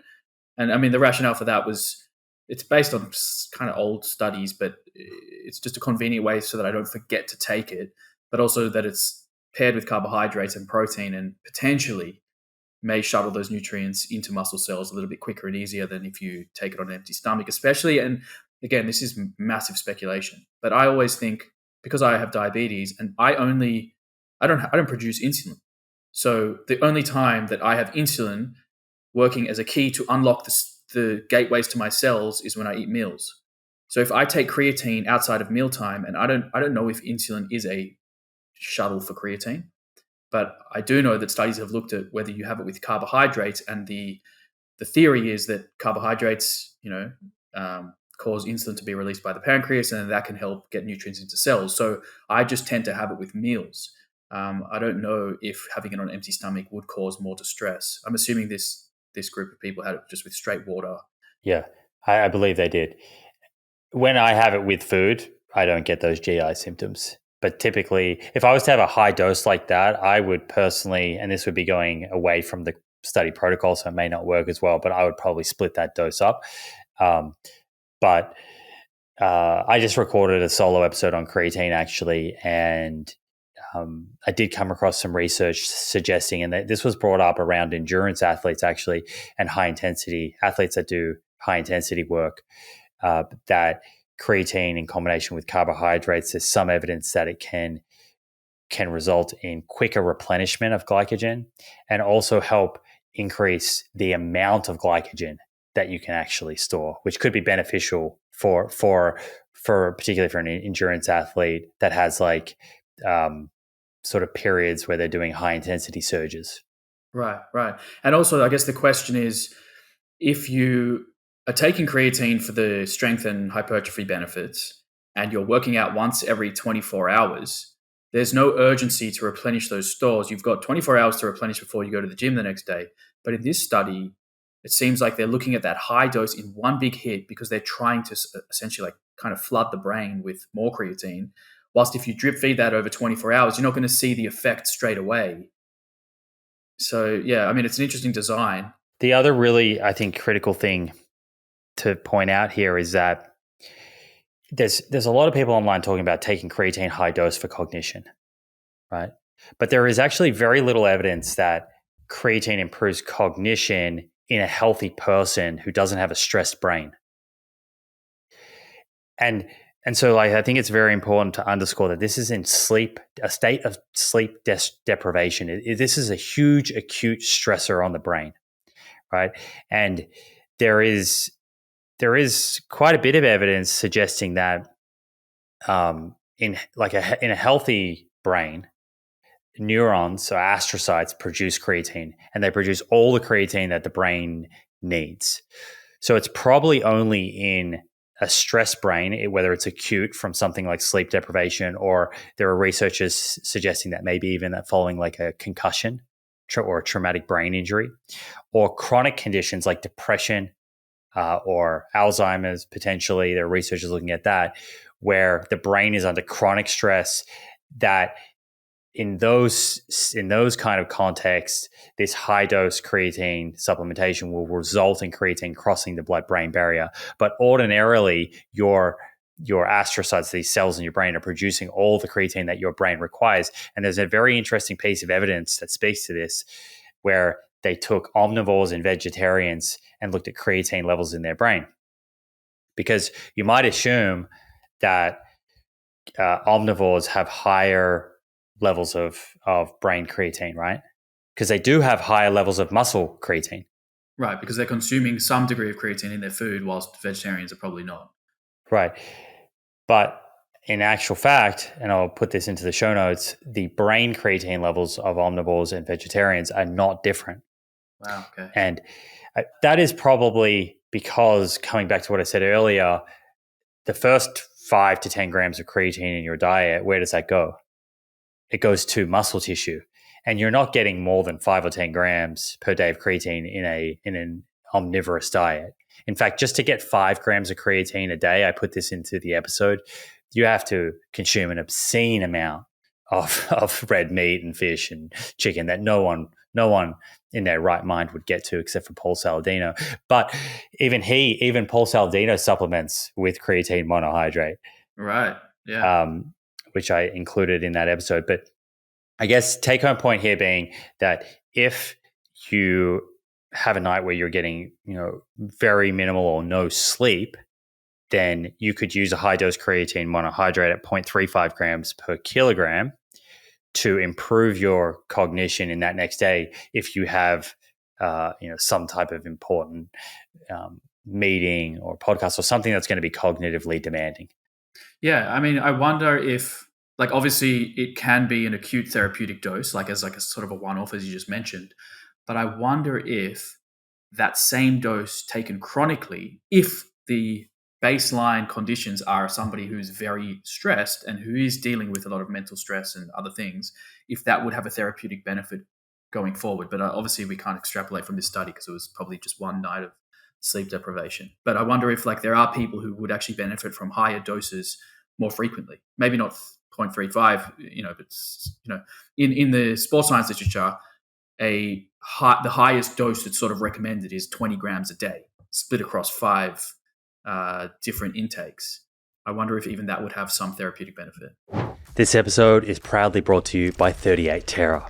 Try 38 Terra's DMN prebiotic, the science-based daily multivitamin for your gut microbes, a simple and delicious way to take your gut health to the next level. Now back in stock in new and improved packaging for customers living in the United States, Australia, and New Zealand. Get 10% off your DMN at 38terra.com using the code THEPROOF. That's 38terra.com and use the coupon code THEPROOF for 10% off. Right, and that's typically like the loading phase. The loading phase, correct. The loading phase, and then generally in those study protocols, they'll move to a maintenance phase of back to that 5 grams a day or 0.1 grams per kilogram. But yeah, I think it's interesting. I think this is a watch this space. There'll be a lot more research on creatine and how it affects cognition within those different contexts, like TBI or post-concussion or in patients with Alzheimer's, depression, etc. And so, over the next few years, there'll be more studies published, and we can come back to it.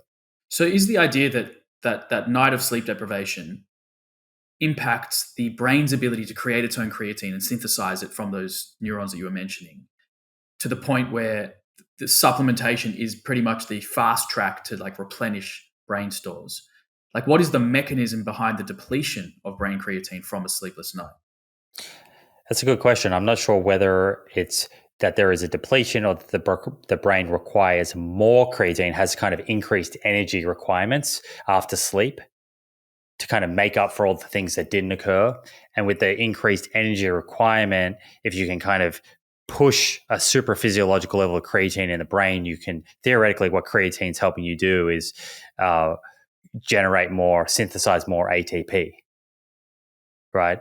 So it allows, like, from a muscle point of view, it allows you to do more work. And from this perspective, it's like allowing your brain to do more work in a context where there is increased energy requirements within the brain, maybe to repair, processes that didn't occur because you were up all night. I don't know that mechanism is fully understood. Yeah, it's early days, but that's really interesting. Sounds good. That's something that I've never played around with, my dose. I just take 5 to 6 grams every day. I've never even, I was reading a study when I was looking for some papers for today, talking about creatine recommendations and how the guidelines based on this absolute gram based, like 5 grams per day, is not really suited for the individual. It should be based on a percentage of their body weight or lean mass, even better if you can. So I think that's something that I might even play around with myself, is up my dose a little bit. Yeah, I shifted from 5 grams a day to 0.1 grams per day a little while ago. I was actually following a conversation with Dr. Darren Kendow, who's one of the kind of main creatine researchers out there. And for that reason, that 5 grams is rather arbitrary. It's not individualized to your body composition at all. 0.1 grams for me works out to be like 8.7 to 9 grams, right? Something like that. But I just round up to 2 scoops and it's 10 grams a day. Yeah, I might give that a crack. Did you notice any difference? Did you feel anything, or was it? I didn't notice any difference from a performance point of view. The research suggests like that you might get some benefits to bone, like bone geometry. There's some studies, but that was in postmenopausal women. It wasn't in men. What does that actually mean in terms of like bone strength and risk of falls later in life? We don't really know. So I think the most solid evidence is clearly for building strength, hypertrophy, body composition. And then there's this new evidence for high dose kind of following sleep deprivation, but that's also a single study. So I'm sharing it, but I'd love to see that replicated, more people, different ages. But also worth noting that they use creatine monohydrate like pretty much every single study. So you may come across all these other forms of creatine out there, and often that's just a brand trying to find a unique selling point and a way to kind of sell their creatine for a higher price and make more margin. There's no evidence to suggest that there's another form of creatine that's better absorbed, that results in better strength, hypertrophy, etc. So you can stick with creatine monohydrate and save your money. Yeah, awesome, love it. Okay, next study at your end. Okay, so my next one is, and I'll just tell you the title of the one before because I didn't say it, but it was Mental Fatigue from a Smartphone Reduces Volume Load in Resistance Training. That's the title if people want to look it up. And then this one is Predicting Energy Expenditure of an Acute Resistance Training Bout in Men and Women. Now, I found this so interesting and something that I've actually wanted to know the answer to for such a long time, because you will see these camps of like cardio versus resistance training. You know, there's purists who are like, you just need resistance training. That is how to become lean. You'll lose body fat, you'll gain muscle, you'll have the best physique you can have, and you'll have a healthy body weight. Then you've got the other camp who are like, no, you must include cardio. It is so important for so many other reasons. You shouldn't just do resistance training. So this paper, and let me just say, when I'm talking about the benefits of exercise, how many calories you burn in your session is probably the least important aspect of the benefits of exercise. Like if I were to create a hierarchy, caloric energy expenditure would not be up there at the top. It's about bone health, muscle health, metabolic, adaptations, insulin sensitivity, the mood benefits, all of these things I would put ahead of just how many calories you burn. I certainly wouldn't make calories like the main focus of the reason why you exercise. But so this subject was looking at energy expenditure to see how many calories you burn in your workout. So it had 52 subjects, and they performed a resistance training program using machine exercises. So it wasn't free weights. It's easier to control machines because you can control range of motion, technique differences. It get a bit tricky with free weights. So I like that they use machines. And these machines were actually pneumatic resistance. So they use air as the resistance. It's compressed air. It's not loaded plates. It's not actually weights. It's air, which has pros and cons. There may be some like ecological validity issues because not many people use pneumatic machine-based exercises. Most people are using probably free weights and loaded plates and stuff like that. But the exercises they did were leg press, chest press, leg curl, pull down, knee extension, tricep, push down, and bicep curls. So like a really full body workout with sort of the main exercises that people would do. And they did 2 to 3 sets to failure with 70% of their predicted 1 rep max. So again, like a really standard strength and conditioning protocol, 70% 1 rep max usually lands you in like an 8 to 12 rep range. Obviously there's going to be inter-individual differences, but for the most part, and on average, they rested about 90 seconds between sets. So again, like such a nice standard protocol that people do in the gym frequently. The way they actually set this up was that every 2 minutes, you have to begin your next exercise. Most exercises last about 30 seconds per set. So it ends up being 30 seconds of work, 90 seconds of rest, move on to the next exercise.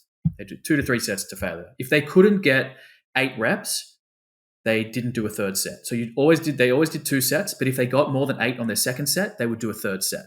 That was just trying to manage fatigue.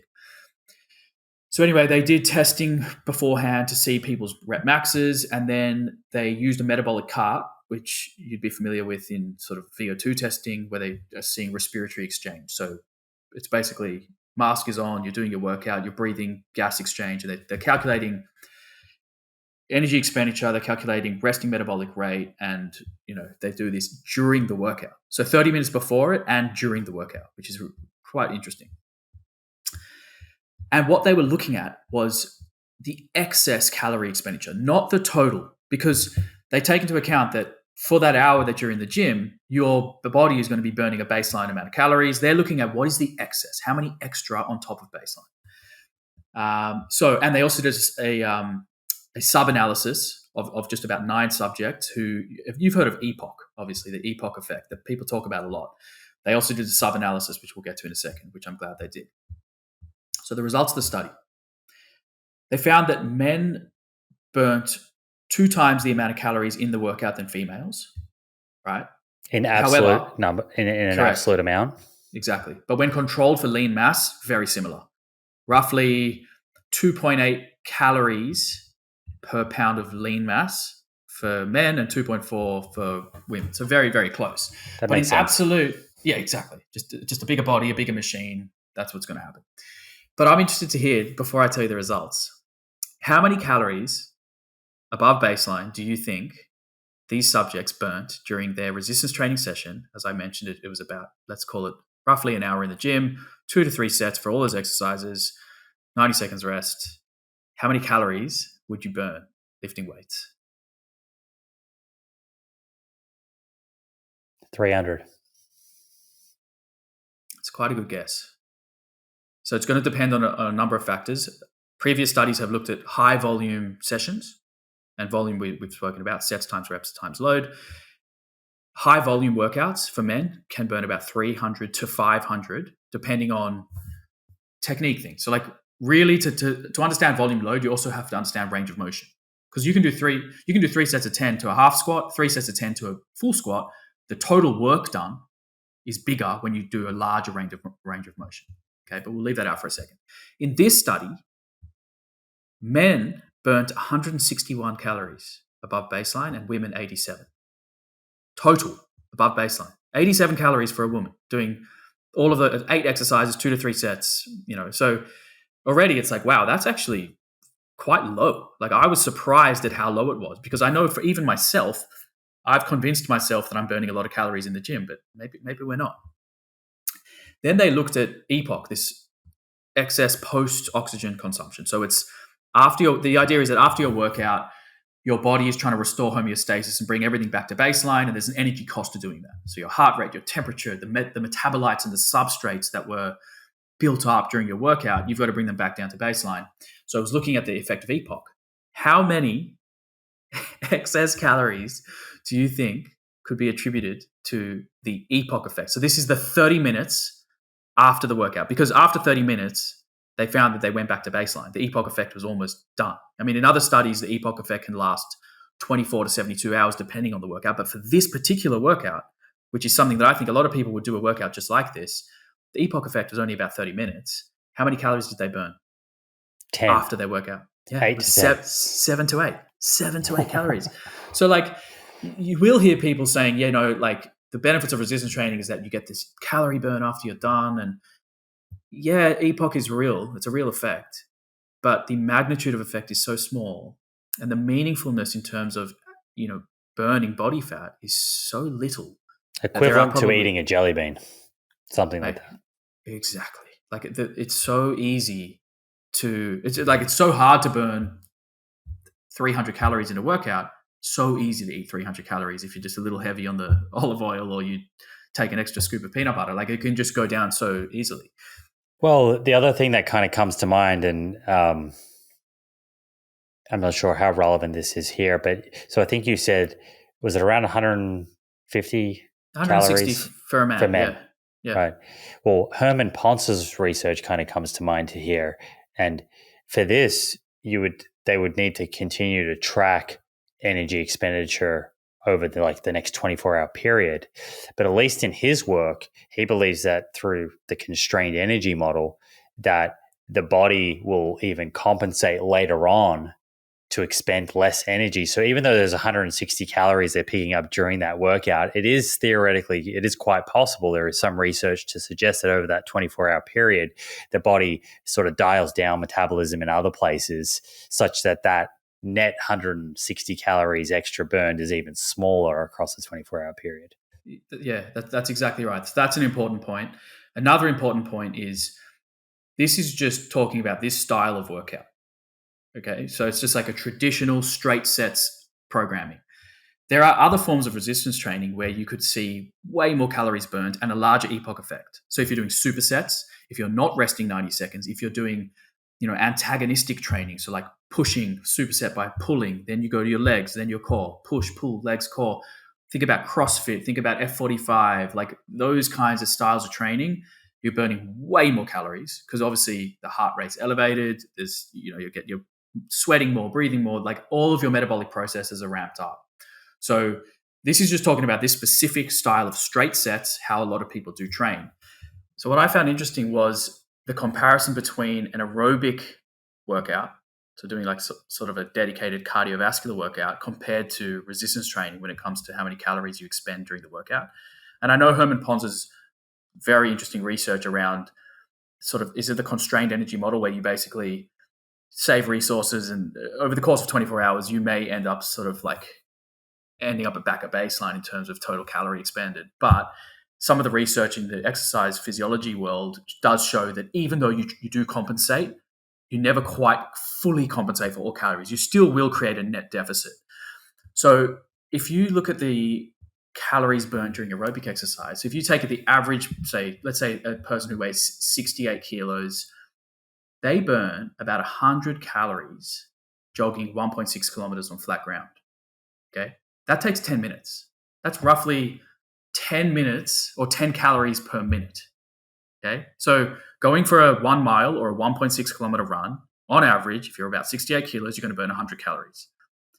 We just said if you're in the gym for an hour as a male, you're going to burn about 160 calories. So if you're a bigger body, like 90 kilos, and you're running faster, because that's a pretty conservative pace, like 10 minutes to run 1.6 Ks. A lot of people could do that. But if you're running faster, you could burn about 130 calories for 1.6 kilometers. So like the calorie expenditure from aerobic training is a lot higher than just doing some weightlifting in the gym. So in this study, the one I just mentioned, they're burning about 1.7 calories per minute for women and about 3 calories per minute for a man. Very low. It's a very slow rate. So I think people do get confused about how much they're burning in the gym. It's probably not that much. So ways that you can sort of get around that is, as I said, supersets, increasing total workload, workout density, or if you don't care about the calories being burnt in resistance training, which you shouldn't, just do your bloody workout, get stronger, get bigger, improve your bone health. Don't worry about it. But if you are going in there thinking, oh, I burnt 500 calories today, I'm going to eat 500 calories extra, you're probably going to end up in a surplus because you're not burning that much. Yeah, that's a good point for people to be kind of thinking about. And like you said at the outset, like if you were to list off all the benefits of exercise, even cardio, even though more calories are burned during that 10-minute run than a kind of 60-minute resistance training exercise, calories would not be at the top of the list. We'd be talking about strength. We were talking about bone mineral density. We were talking about cardiac health. We're talking about mental health. All those sorts of things, probably way above calories. Exactly. Okay. Are you finished on that one? Yeah. Let's hear from you. All right. So my second study is titled Dietary Plant to Animal Protein Ratio and Risk of Cardiovascular Disease in 3 Prospective Cohorts. So first author, Andrea Glenn, who's been on the show. And as I mentioned, Walter Willett and David Jenkins were also 2 of the other authors. So this study has a number of strengths, and I think we need to step through them because there will be a lot of people immediately that will say observational epidemiology, garbage, and they'll probably tune out now. So let's remind ourselves that not all observational studies are created equal. Sure, there are some that are not great, and there are some that do a really great job at trying to control for certain factors and have a clearer kind of view as to how certain dietary exposures affect health outcomes. So in this study, we're looking at the type of protein and the ratio of plant to animal protein and how it affects cardiovascular disease in 3 cohorts. Altogether have over 200,000 subjects, and they were followed for more than 30 years. Okay, you can't run a clinical trial for 30 years. So if we want to get an idea as to how certain foods or food groups affect actual health outcomes, heart attacks, strokes, etc., then you need to be tracking people over a very long period. And the only way to do that is to go out and do these population studies.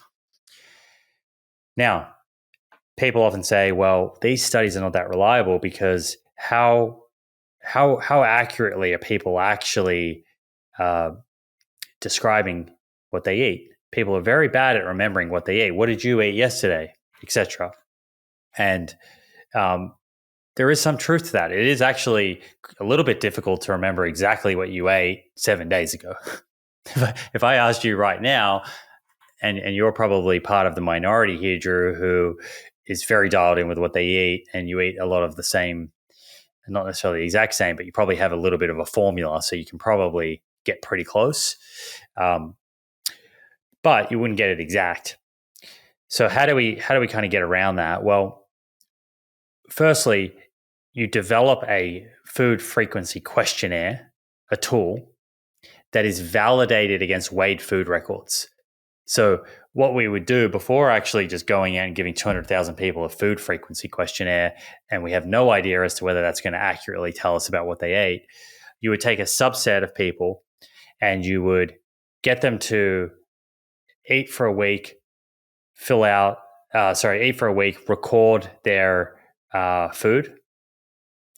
And then in another week, get them to do a food frequency questionnaire that kind of tells you across that week, how they ate according to their memory.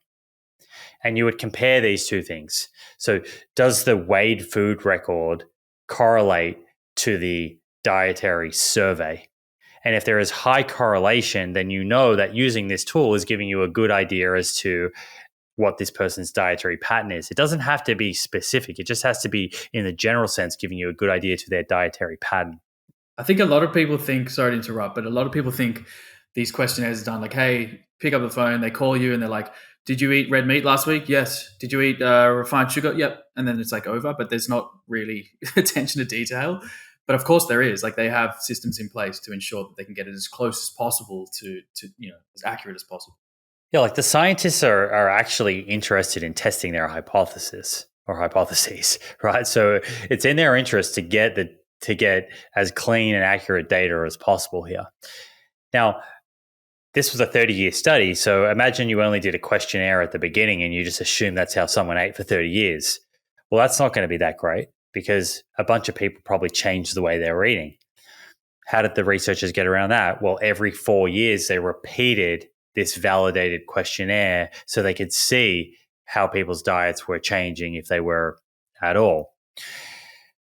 The other strength of this study was that there was a lot of cases of cardiovascular disease, which allows you to actually see an effect. You can imagine if there was hardly any of these events, it would be difficult to look at associations or differences between dietary exposure and those events. There was over 16,000 cases of cardiovascular disease, 10,000 plus cases of coronary artery disease, and 6,000 plus strokes.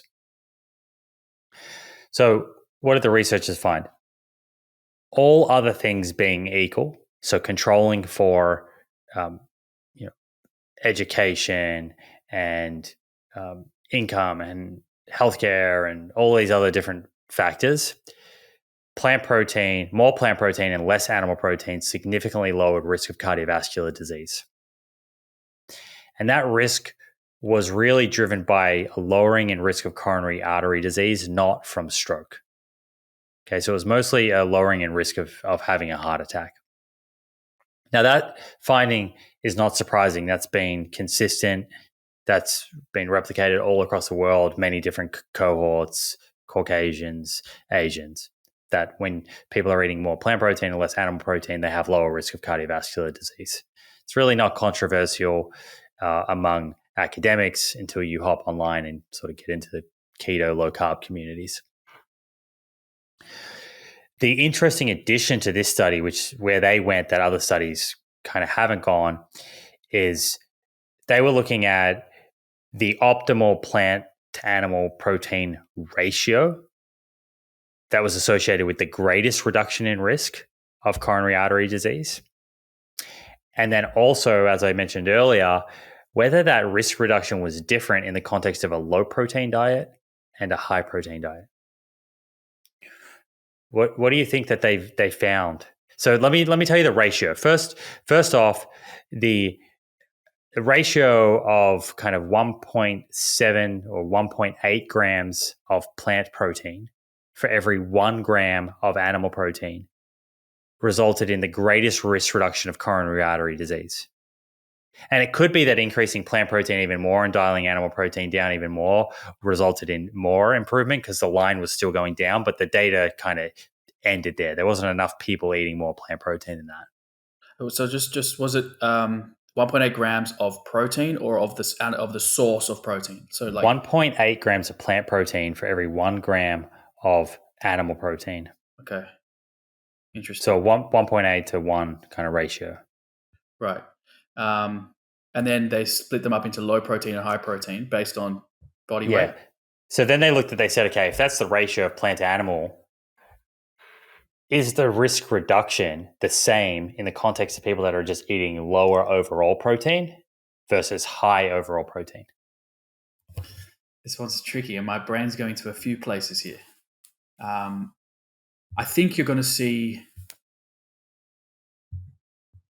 I think the more protein you eat, and did they specify what the high protein, like did they stratify the groups into how many grams of protein per kilogram of body weight?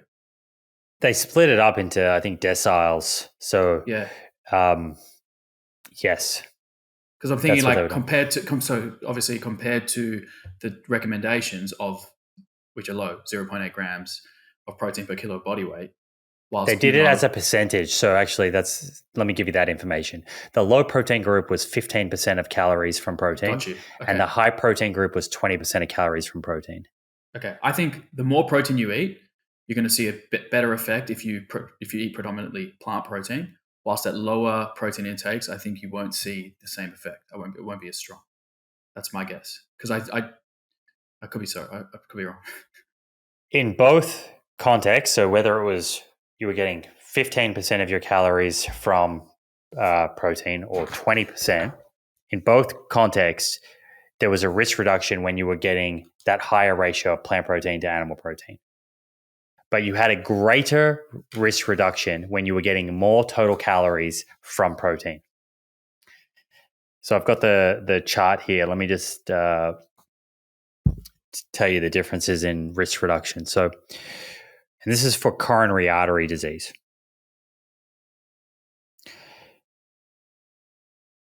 Low protein density had a 20, when in the context of low protein density, remember this is still high, it gets a little confusing. Yeah, the ratio is still favoring plant protein. The ratio is favoring plant protein, but we're talking about a diet that has less protein. Yes. In that context, they had a 25% reduction in risk of coronary artery disease. Mm-hmm. In the high protein density, which was actually 20.8% of calories from protein, which is reasonably high. So if you take a 2,500 calorie diet, that means 500 calories are coming from protein, which means, what's that, 125 grams of protein a day? Yeah. Okay. So in that group, they had a 36% reduction in risk of coronary artery disease.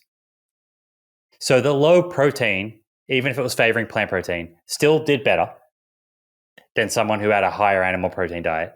But the biggest risk reduction in coronary artery disease was when you had a higher plant protein to animal protein ratio in the context of a diet that had 20.8% of calories coming from protein, which is quite high. Very interesting. And what do you put that down to? Why is the risk reduction greater as you enter the higher density protein group? When you're getting a larger percentage from plants compared to animals, like 1.8 to 1 or whatever the ratio was. What do you put that down to? I'd be hypothesizing and speculating, and they did in their discussion. But it might be that legumes and nuts and seeds, which do provide some plant protein as well, that these food groups are replacing other food groups, are kind of knocking out calories from other food groups that are not as beneficial when it comes to cardiovascular disease. And did they control for fiber? Because they did control for fiber. Yeah. Okay. Because I'm thinking, like, obviously, the more protein you eat, if it's plant protein, you're probably getting fiber that's coming along for the ride as well. what are the benefits associated with increasing your fiber intake, but obviously they control for these things. Yeah, they actually did a really good job of trying to control for all of those factors to get a very isolated view of the effect of protein. To give someone an idea of what that looks like from a dietary perspective.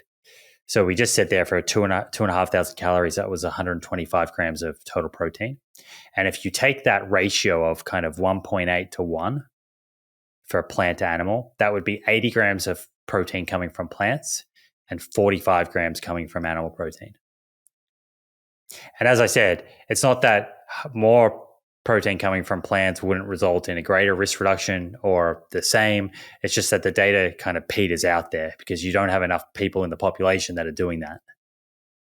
I do like that the focus is on making these shifts towards plant protein and not exclusively, eliminating animal protein altogether and going exclusively plant protein. Because I do like the message, the gentle message of just do a little bit better. Like you don't even have to go all the way, plant-based, but even just those small changes in the protein source will likely mean you're adding more plants into your diet and you're going to see these pretty significant reductions in cardiovascular risk. So it's a nice, gentle message, but I'm sure there are studies looking at much higher intakes of exclusively plant protein versus animal, which we've spoken about before. But it's nice to have both ends. And the other thing to your point earlier is that you asked if like fiber and these other factors like unsaturated fats, things that come along for the ride with plant protein, were they controlled for? And the answer is yes. And so what that says is that 36% reduction in coronary artery disease, that's in this fake hypothetical scenario where everything else is equal.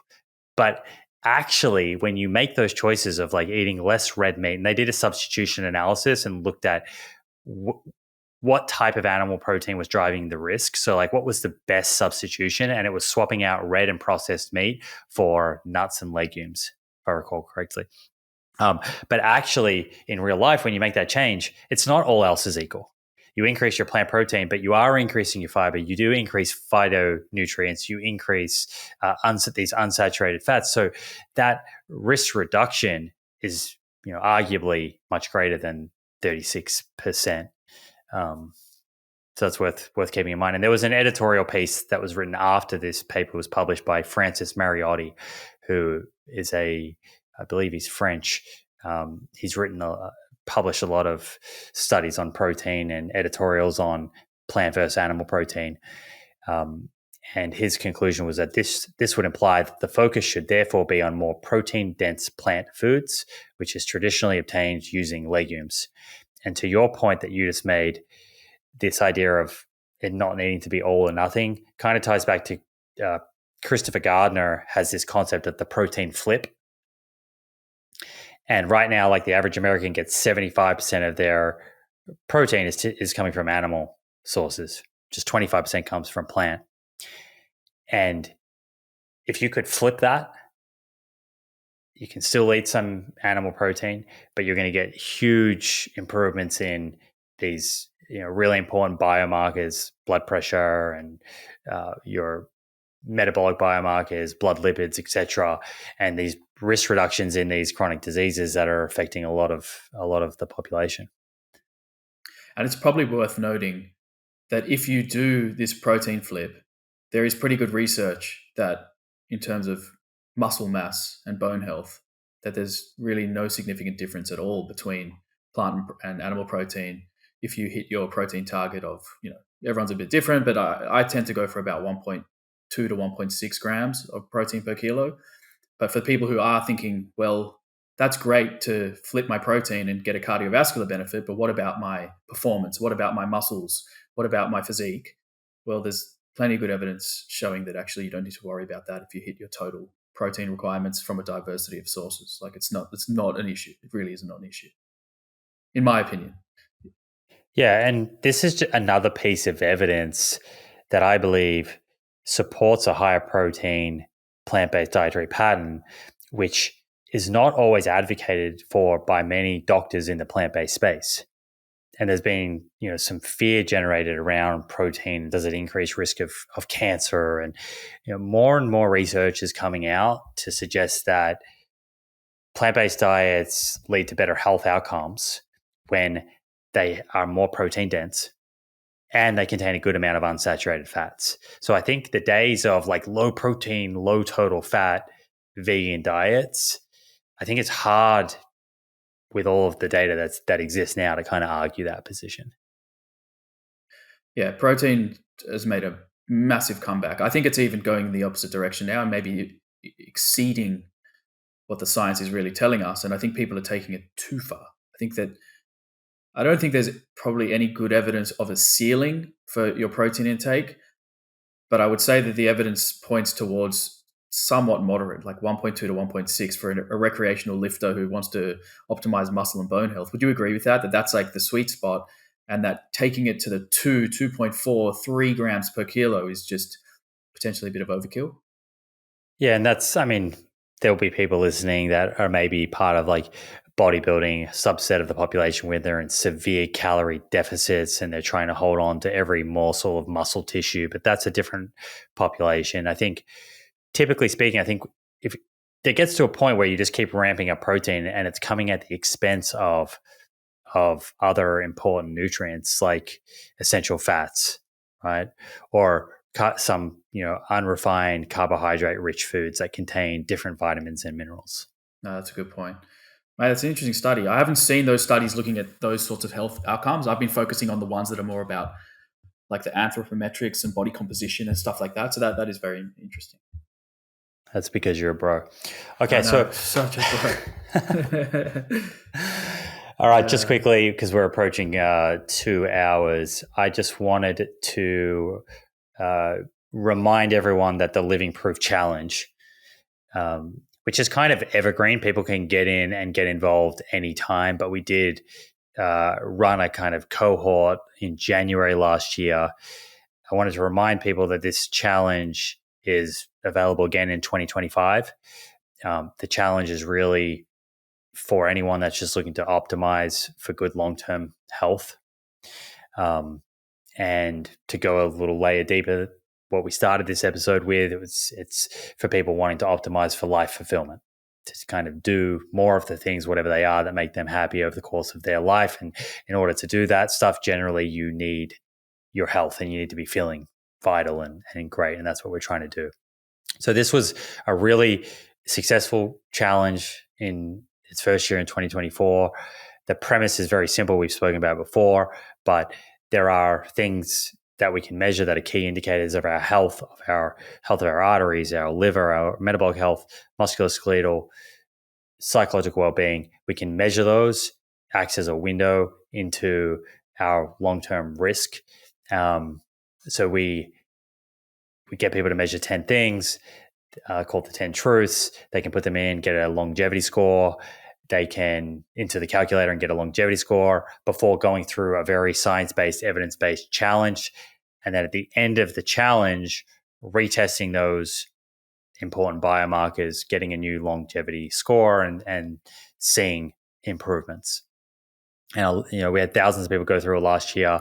There was some really incredible stories that Dr. Kiltz would probably love to hear. We've actually included some of those in the PDF this year, but success stories of people, hugely improving really important biomarkers, people finding out for the first time that they have genetically elevated Lp(a), and now knowing that they're at high risk of cardiovascular disease and feeling more motivated to change their diet and start doing cardio. People finding, like at the retreat, people finding out for the first time, and I don't know how many, we weren't able to quantify it, but it's a lot of people, particularly postmenopausal women, who emailed in saying they did a DEXA scan and they had osteopenia or osteoporosis. And that sounds scary, but the first step is being aware of these things. And then you can go through, in consultation with your physician, but also looking at these kind of evidence-based protocols, principles, and you can start to make changes to your lifestyle that get you healthier. So there are a few updates to the program this year. Last year it was like just 12 weeks. And the thinking kind of was like, often in the new year, it's like New Year, 30-day challenge. I don't know how you feel, but I've always felt like those are like really intense, and they can be great because they're short duration and they're really intense. But often there's a trade-off. Like the more intense something is, the less consistent someone is long term. And so there could be like a lot of high turnover. So we went with like 12 weeks for the program, but there was still a lot of feedback from people saying this is like too much to take on in a short period of time. So one update was that you can actually choose your own pace. And if you have a lot going on in your life, you feel like 12 weeks is way too short, then you can convert it to 12 months. And you take each of the week plans, and instead of just doing it for a week, you do it for the entire month. And then you progress. And it means that the progressions are slower. So you can kind of choose your own pace. As I mentioned, there's no official start date because you need to go through and get your testing done, and everyone's kind of doing that at their own time. Just get your testing done, get your longevity score, and then you just register online the day that you're going to start your challenge. Then you'll get all emails and things at the right time. I've had a few questions about like, were any of the tests updated? They're the same tests. There is a recommendation in there, depending on your age, to get a hearing and a vision test. Your dad will be happy to hear that. He'll love that. And that was based on some new evidence looking at risk of dementia, and uncorrected hearing and vision loss increase risk of dementia. Wow, really? So it's thought that if that stimulus is kind of impaired and you're not getting as much stimulus through vision and hearing into the brain, that can affect certain neural circuitry. Wow. There's a new partner for blood testing, Function Health. So they've come on board. They actually do LP(a). So last year it was a little tricky because people would have to go to their physician and ask for LP(a) because the provider we were using didn't measure it. So now one provider can do everything. They have ApoB, LP(a), all the things that you need to measure. And the URL is theproof.com/livingproof to download that PDF. And this year we have a very special edition because within the challenge there is progressions for cardiovascular training and resistance training, but there's not specifics. So Drew has a program that he's going to offer to the community. I'll let him kind of speak to that you can use it. If you're someone that, you don't have a personal trainer, you don't feel that confident with your exercise, then you can take this program and then that becomes your blueprint for that part of the challenge. Yeah, I think that like the idea behind the broader Living Proof challenge is, as you said, off the go, motivates people to do some tests they've probably never done before, and they may actually get insights into their body that are going to motivate them to make changes, like important changes, like bone health, like things we've discussed. The next step is like the what to do.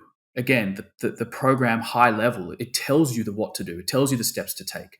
But if you want like a granular, day by day, this is the movement that you should be doing in the gym. These are your exercises, the rep ranges, the intensity, the volumes, periodized over time. That's where I think my program is going to help a lot of people. So it's an 8-week periodized program, which you can do over and over. You recycle it over and over, because the idea is by the end of the 8 weeks, you've gained strength, you've gained muscle size, you've lost a bit of body fat. You bring your new body or your new machine back to the gym and you start the program over again and you see some of the differences. But basically, it's a resistance training program with an upper-lower split. So you're doing your upper body on one day, lower body on a separate day, and you do a cardio on its own day. And there's options for people. If they want to do 4 days of resistance training a week and 3 days of cardio, there's a program for that. If they just want to absolutely nail resistance training and they've got the time to do 6 sessions a week, there's a program for that. And I'll give it to your all of your community for half price. I'll give a code. I don't know what the code will be. Let's call it Proof 50, right? And that'll give everyone half price of the program. And like after the retreat that we did in Bali, everyone got the program and some people did it for more than 8 weeks. I got some testimonials that actually shocked me. Like obviously I created a science-based program that I knew would be beneficial, but you don't know if it's going to work for everyone all the time. Mate, some of these testimonials, like changes in bone density, strength, muscle development, DEXA scans came in. I was blown away by it. So I hope that a lot of people have that same experience on this when they do the challenge, and try to do it for 8 weeks. If you feel great at the end of it and you want to do it again, go for another 8 weeks, and you literally can keep going. I've been probably doing this program for 10 years now, to be honest. Yeah, and the proof is in Drew's abs. So what we might write a one pager that kind of helps people explain how to use that program within the Living Proof Challenge, how to kind of adapt it. So we'll add that, and I'll put a link to how you get that program off Drew's website with that code into the show notes. Fantastic. I think we did it, dude.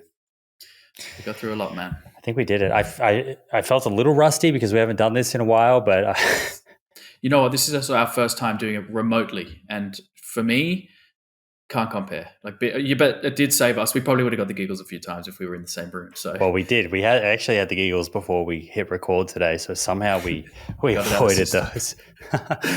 Should we finish with a dad joke? Of course. Let's get a laugh in. I always like a good laugh. And this one actually is on topic because it brings us back to Dennis full circle. My girlfriend, Tawny, asked me today if I'd seen the dog bowl. I said no. I didn't know he could. Bro.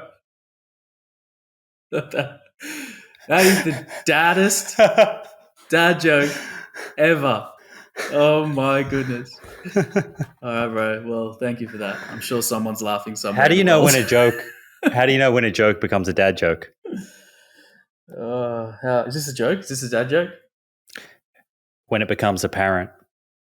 Oh my God, he's followed it up. That was a setup. Wow. With a little callback. That was perfect, mate. You're a comedian. Say hello to Dennis. Give him a kiss and cuddle. Well. And until next time. Oh gosh, thank you for that, mate. It's good to be back. Wow. Yeah, let's do another one next month. All right, we'll do another one next month, and we may even be announcing a retreat next year. We'll see. Yes, more to come on that. We're going to try our best. Okay. All right. Thanks for listening, everybody. If there's anyone still here, we appreciate you. Yeah, let us know in the comments. Maybe comment with Justin. Right, Justin? Yes. All right, brother. All right. Peace. Thanks, dude. Bye. There you have it, friends. I hope you enjoyed this episode. If you did and want to stay up to date with future episodes, be sure to hit that subscribe button on YouTube and follow on Apple or Spotify. Finally, thank you for showing up and the effort that you're making to take control of your health. I look forward to hanging out with you again in the next episode.